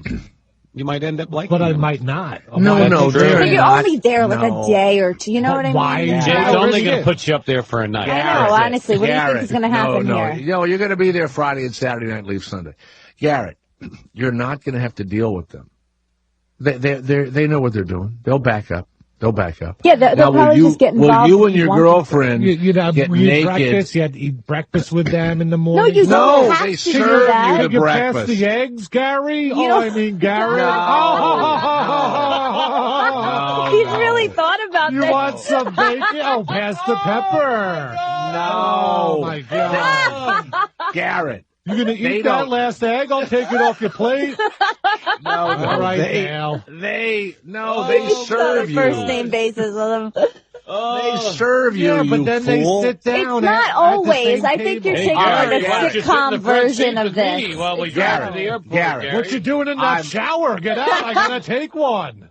Hold on, Garrett. Dale. I'm offering you the same deal I'm offering Christina, because I know they have these two He's not bedrooms. going. He's not I will going. fly you there. I will fly Christina there. I'll make the deal with the guy. No, so you Christina guys didn't talk even it want out. me to go. She decided to I take her just girlfriend. said No, that it'll be a lot of everybody- fun. Yeah. Now look, will you get naked with your girlfriend in front of Christina? Yes. That's what he's looking forward to. In a That second. changes everything. So incestuous.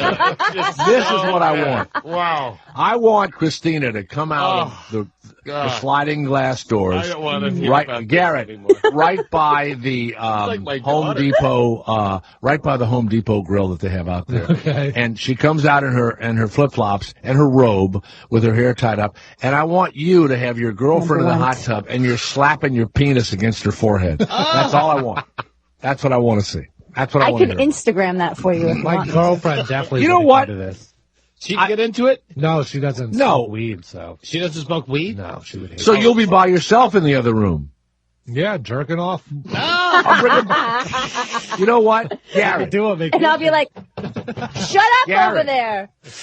Bring, Oh, hey Garrett, this is the worst bring vacation ever. bring a buddy with you, but you got to sleep in the same bed. Yeah, bring it. He has to be a single friend, just in case I can't find anything in Colorado. yeah, bring a What single kind of guy. vacations do you like? You now taking a friend and sleeping in the same bed with him? Well, This you is don't want to take your horrendous. girlfriend. What do you want me to suggest? How about that guy that was your roommate? How about the pedophile? You know what? Pretty much slept in the same bed. Go alone and enjoy. Have you ever been to Denver? Ever been to Boulder? Yes. Denver? Oh, it's nice. Oh, It's nice. It's very nice. Very nice. And if there is a ski mountain nearby, yeah, Christina, that's cool too. Garrett, do you All go right. skiing? Well, look. Sure. Yeah, I would. You know skiing. what? I have no interest in going with you, but it sounds like a tremendous amount of fun, and I'm willing to, give you guys this Thank you, Jay. because is you're so so nice. wonderful. You really are. You work your asses off, and there's not a lot of special shit that we do here. And I've decided, since I've went through this horrifying thing, and I really looked down this long hallway, and you know what's funny? People said, "Did you see the light?" You know what's funny? I saw a guy with a flashlight walking toward me. And you know how the battery's going dead? And the flashlight started blinking. That's what I saw when I went to the edge. when people thought maybe I would die and needed transfusions and all of that. Who was that guy with the flashlight? He had on an outfit Kevin. very much like a railroad engineer. He had the little hat and everything, and he was waiting, but the light was going out. Yeah, well, the light was going out, and when the light went out, I woke up. And I didn't die. Thank God so there you go. woke up. And since that, I'm willing to just go ahead and just load my credit cards up. Well, thank you. All right, yeah, have a good time, Garrett. I hope you do go. Hope you do go. Maybe. All right. And Kevin. Don't worry about me. No, I'm not. Please. All right, we'll be right back. I don't want to go anywhere. Jay Thomas. Yeah, little thing, medically they call pussyitis. Jay Thomas. Indy. Sirius XM 104. It was the best neighborhood, a good neighborhood, kind of a nice neighborhood. By the way, earlier when I mentioned the woman who tried to kill her husband by putting fecal matter into his IV line, Rose Mary Vogel of Sun Lakes, which is Chandler, Arizona, was arrested and attempted first-degree murder after a nurse found her handling her husband's IV and found a brown substance. So the nurse walks in while she's putting the needle into the upper part of the IV, where you can add drugs and stuff up there. Mm-hmm. They opened her purse. They found a total of 3 syringes. 2 had a clear liquid. They don't know what that is. And then the other one was empty, and it had brown poo-poo water in it. And he had undergone a heart procedure, and he is expected to live, but she tried to kill him. I keep those people out of your hospital room. Isn't that unbelievable? To try and kill the guy? My ex-wife tried to come into my hospital room. Get out. You wonder, was he a bad guy? Was he evil? Did he beat her? Or something like that. You wonder, you're going to I bet it was for the money. The insurance money. That's what it's for. Right. But I mean, wants to kill him, get him out of his life, get him out of her life, and. At J Thomas Show at Gmail. By the way, go to my website, jthomas.com, or The J Thomas Show, I guess, is also there.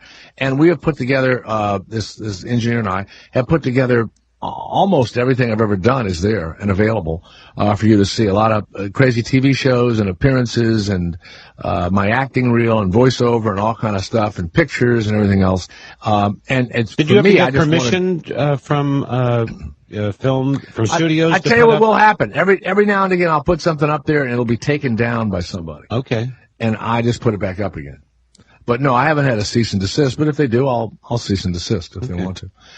This is from Tim. Jay, what is your point of view on the Keystone Pipeline? Oh. This will benefit the United States and Canada's economy. It'll create jobs. There are environmental concerns. And Pete Dominick is spewing about it creating only 1,600 jobs. Right? Okay. Pete is left-wing, comes from the Daily Show and all of that kind of stuff. And all of these guys, if you're right-wing or left-wing, you have to stay in that thing. What's happened is now North America is the 3rd largest producer of oil in the world. It's better than Saudi Arabia. We're all going to be, many thousands of years from now, but you can see, and everyone says it, even my son, who is getting this degree in environmental science, he says it is obvious to see that human beings are going to destroy the planet. And it's not just global warming. You can call it anything you want to call it. So, no, I don't care about the pipeline. My mother-in-law worries that we have a drought here. She came over the other night. She's 90 years old. Kept telling me to turn the water off when I was doing the dishes. Mm-hmm. And she wants to save the water and all that. And as soon as she turned her back, and I know she can't hear, I turned the water back on. And I'm not just saying this to be cantankerous. No, it's really bad out there with the drought. It's bad. Yeah. And also people are doing really horrible things to the environment. And being comfortable at the same time. I mean, the computers alone. Look what they've done in West Virginia with the water, in the last, month and a half. We get rid of telephones, computers, televisions, and not all of them end up being recycled and sent to Africa or, South America or whatever. And there is no way that stuff disintegrates in a landfill. And they don't reuse the computers like you think. And there's all they sorts do. of I mean, there's recycling centers all over the world now that take batteries to computers to television. Yeah. You can't throw out your television on the side of the road like you used to years ago. You used to say, get rid of that TV, put it on the side of the road. You can't do that. You have to call in New York and California. That's true, and maybe in Colorado, maybe in Louisiana. Everything is on the side of the road in the trash can. Well, everything. That's going to change eventually. I mean, no, it isn't. Yes, it is. It's only going to catch change up eventually. when we're breathing green air. It'll change. But yeah, we're done for. But not in my lifetime, and not in your lifetime. So who gives a shit? Let them dig the pipeline, and not in Pete Dominic's children's lifetime.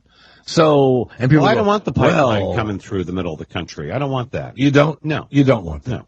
Well, why not? Because I think it's just, why do we need a pipeline? Why do we need to be piping oil down from Canada into New Orleans? What's the point? Because we need the oil. We need it. We need to keep using it until we run out of it. Don't you think that pipeline could break and then the oil could be all over the... Oh, God. Yeah. Oh, yeah. Well, that's not... Now, let me tell you something else. That pipeline in Canada. That's what happened to the pipeline in Canada. Here is the weirdest thing. Texas has droughts. Oklahoma, the Midwest, the Middle East. Tornado Alley. And California. Why have we never built a water pipeline from Louisiana or Alabama or Mississippi where we have flooding and the water just goes in the drain and out to why we've never built a water pipeline is the weirdest thing. Now that is something I could get behind. I mean, because that is the commodity that is needed all around the world. People everywhere need clean water, But a water, period. And I don't know why we've never built a water pipe. Yeah. Maybe there's not enough money in it. I don't know. But if there was a water it will be pipeline, eventually, because that's what people. You need water to survive. Clean water to survive. But they are. I guess maybe there's not billions of dollars in it or whatever. And look, Barack Obama is just trying to figure out a way that, and somebody just said the other day, a committee said, oh, it's really kind of safe, and he'll sign off on it. He'll have to. He has to. And it's going to be worth billions and billions of dollars to somebody or other. And what, you think he'll sign off on the pipeline? He's already said he was, because this committee that was studying it said it's fairly safe. Now, Garrett, how do you feel about the pipeline? Full steam ahead. We need energy, right? Might as well. You almost made me spit water on my computer. I almost spit water out of my dry mouth onto this computer over here. And it's our oil, right? No. Oh, it's from Canada? It's Canada's. I thought it was Alaska. It's from, I think it's from Canada, but it's not the oil. Don't they have the oil sands that they produce? Yeah, they way produce? deep. They got to go way deep. Yeah.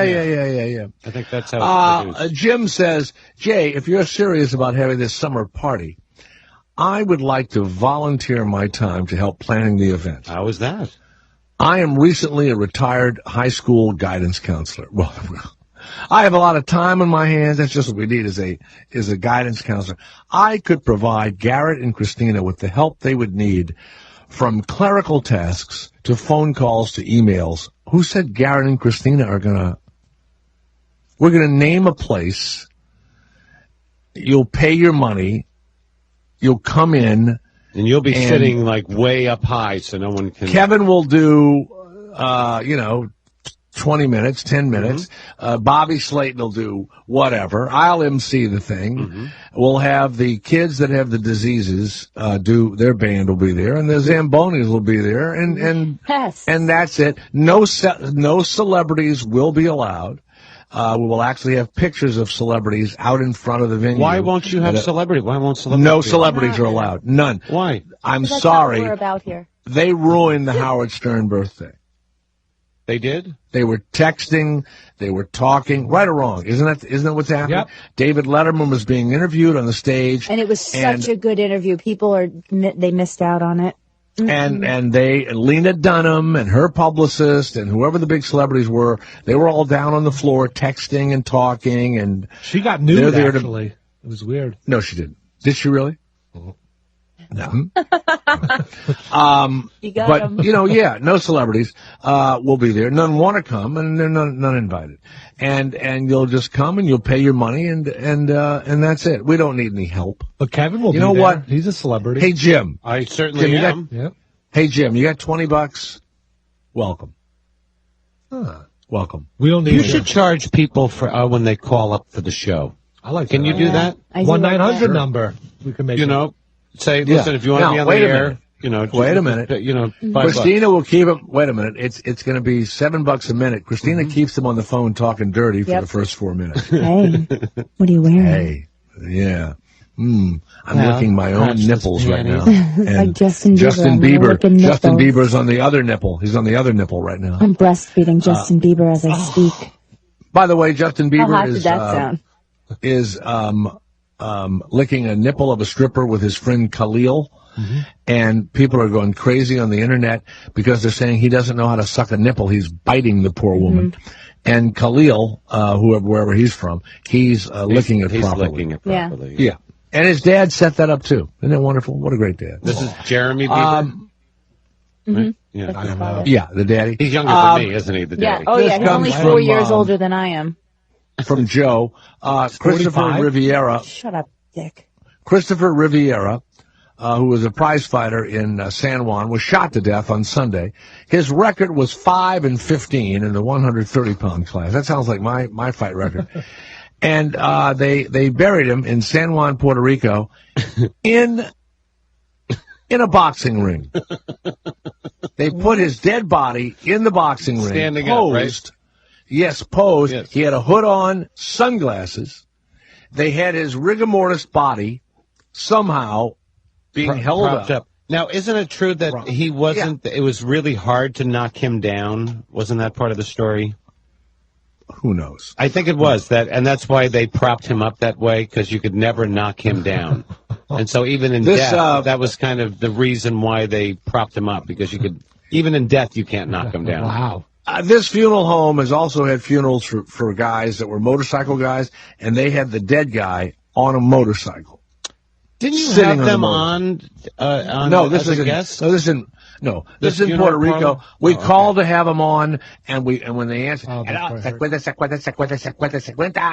didn't you have somebody on, some funeral parlor guy? Yes. Yeah, you bury it any way you want to. Yeah. But this guy is taking it to another level. He has them posed. Yes. At the wake. So you go up to the guy, he's got his leather jacket on, the helmet, and he's on the motorcycle. That's nice. And you walk around the motorcycle. He's dead on the motorcycle. And he's in Lucite, right, or something? They buried him in Lucite, so you could see. The makeshift ring was set up in a community center at a public housing complex. Now, San Juan's a lot different. Now, this is obviously Catholic, I don't know what other denominations, religions have the open casket like us Catholics. Garrett, are you Catholic? No. And like when people in your family, open casket? Open caskets for my grandma and stuff. Really? Yeah. My two male cousins, passed away within 2 or 3 years of each other. And we went down to where my mom was born, down in Patterson, Louisiana, and they were both laying not at the same time. The worst, oh my God. What do you call it? Not taxidermy. The worst, what do you call it? They look so horrible. Yeah. Their necks were like enlarged and like flattened out, and they looked awful. Now my dad looked just like my dad. It looked like he was sleeping. Yeah. And his body was embalmed many, many years ago down there. I remember touching my dad's forehead, and it was as ice cold as a marble tabletop. I'm so sorry I ever did that. But my cousins looked awful. And nobody Isn't said it weird anything. when you go in there and I was there a couple of months ago, and my aunt's funeral, and my mom and I went up to the casket, and we're kneeling there, and my mother turns to me. She goes, "Oh, look at her hands. They look horrible. Oh yeah. Do me a favor when I die. Put some gloves on my hands. Aw. I don't want old ring." I said, "Well, you put a pair of gloves with a note in your drawer and say I want these gloves on my hands when I'm dead. Please." Who was it? Was it Whoopi Goldberg or was it the other crazy singer that all the gays love? That was the makeup artist at a funeral home in Hawaii. What's her name? Bette Midler? Bette Midler. Was she the one? I don't know. Maybe. Yeah. I know she worked a lot, but she was in Hawaii. She's from Hawaii, Bette Midler. So that might be right. I read the other day about a guy that worked in a funeral parlor, and his job was to sew up the bodies after the autopsy. Mm-hmm. And he was talking about how he used a certain stitch and all that kind of stuff. And then one guy came in and he had leukemia. And so the hospital had wanted... it was Whoopi. Had wanted a femur. They'd wanted, which is the largest bone in the body, I think. They wanted the femur so they could check the bone marrow. Okay. So he opens the leg up, and he said it was really hard to get the femur out of there. He was cutting it. He was pulling on sinew. It was really, it was awful. And he sends it off. Now he has to sew the body back up, put its clothes on it, everything else, and get it ready for burial at the funeral home. And he had donated, I guess, the bone marrow so they could study it or whatever. And the leg looked really weird, and it kept falling off of the table. And he would prop it up, and even when he tried to put the guy in a casket or something, a holding area, it looked weird. So he knew he had to replace the femur. He goes out into the yard of the funeral home, and he finds an old drain pipe. Mm-hmm. An old drain pipe. And he cuts it the same exact length of the femur. He opens the guy back up, and he puts the drain pipe in his leg. And he was so frightened someone was going to hit the drain pipe, go up to the casket and go. And it was the funniest article, but it was real. Yeah. And it was all about things that he had done to people and how he'd stitch them back up and make them look good and all this kind of stuff. It really is a talent. And you pay a lot of... what was that movie that Jack Black did? The true story about the guy. Great movie. He ends up killing the woman that was his benefactor. Yes. He's in jail now, and the inmates love him, and he's opened up a church, and he's a minister and everything else. He killed it was just one guy's name, Bernie. It was called Bernie. Yeah, Bernie. That's the name of the movie. Right. But yeah, he put in a sweet little movie. He put in a piece of whatever for those people. Let's go to Jason, who's in Texas. Yes, Jason, it's Jay Thomas. Go ahead, line one, up top, line one. Yes, go ahead. I'm calling about the pipeline. It's going to haul oil from all over the United States, Canada, everywhere, because it's going to have injection lines. Oh, injection lines. Oil that's picked up in North Dakota or Wyoming, those trucks can drive it there and put it into the line. So the oil is actually owned by Shell, Exxon, whoever's buying the oil. It's just all mixed together in that one pipe. But the thing it's about kind of like ground beef. Yes. Like a hot dog of oil. Yeah. The thing about it, if they don't use the pipeline, then it all has to be shipped by truck and by train and everything else south. And the trucks and trains wreck all the time, and oil spills all the time. It happens constantly. So it's actually safer for it to be on the pipeline coming down like that. Well, what about the truckers that are going to lose their jobs? You're from Texas, I knew you were going to want the pipeline. You're from Texas. I'm in Oklahoma. Colorado right now. And you're probably high. I'm not high right now. But but the thing is that our number one natural resource we have to have is running out. And it doesn't matter how much oil we have. The only place helium comes from in the world is north of Amarillo, Texas. And helium has to be used to make computers. All different kind of things have to have helium. And that plant that's right there north of Amarillo, there's about a 20-year supply left of helium. So nobody even knows. Wait a minute. What is going... Listen, I was planning on having helium balloons at my big birthday bash. Have you noticed how expensive helium is to buy? You know what, Garrett? No celebrities, no helium. Right. I agree. No celebrities, no anything that has any Is that true, expense. though, that there's only one place in the world free that helium you can make I work helium? Children's birthday parties, Yeah. but you still don't want it? That is so weird. You know what I want? after the kid's birthday party is over, even if it says Happy Birthday Cash, whatever the kid's name is, just bring those signs over. Okay, sure. Just bring them over. Extra cake, everything. Happy Birthday, Katie, whatever it is. And the leftover cake, whatever you work that day, bring it to the party. You got it. That's all. Nice. Yeah. I'll send a van. Does the station have a van, Garrett? Do we have a van? Sirius We XM do, van? Yeah. All right, Jason, thank you very much. Years ago when I worked at 99X, we had a van that had flames on the side of it. Yeah. Hot hit music. And we were only supposed to take it like 30 miles outside of New York to go to, events or to a mall or whatever. And it had the flames on the side of it. So on the weekends, I had a home in Woodstock, New York, and I didn't have a car. So I would call up the program director about every, 2 or 3 weeks. I go, hey, let me take the van out. I'll go into Jersey. I'll go. He goes, really? I go, yeah, sure, absolutely. I would go for like 5 minutes to a parking lot, give away some T-shirts and whatever, and then drive that flamed vehicle, Garrett, 2 hours, 100 miles away from, New York, and I would park it somewhere. No, I had a house up in Woodstock. Yeah. But I would drive that van around, and I'm just lucky I didn't get in a crash or whatever. But, yeah. You would drive it just to drive it? He would drive to his house. No, to my house, because I didn't have a car. He didn't have a car. Oh. And the program director would say, this guy, Jay Thomas, he's our big #1 morning guy. He's out giving away. That's the kind of, he would give speeches. That's the kind of jock we want here. You know what I mean? Yeah. Wow. I never invited one disc jockey. Not one DJ came to my home because I didn't want him to find out I was using the station van. Hot Hits, 99X.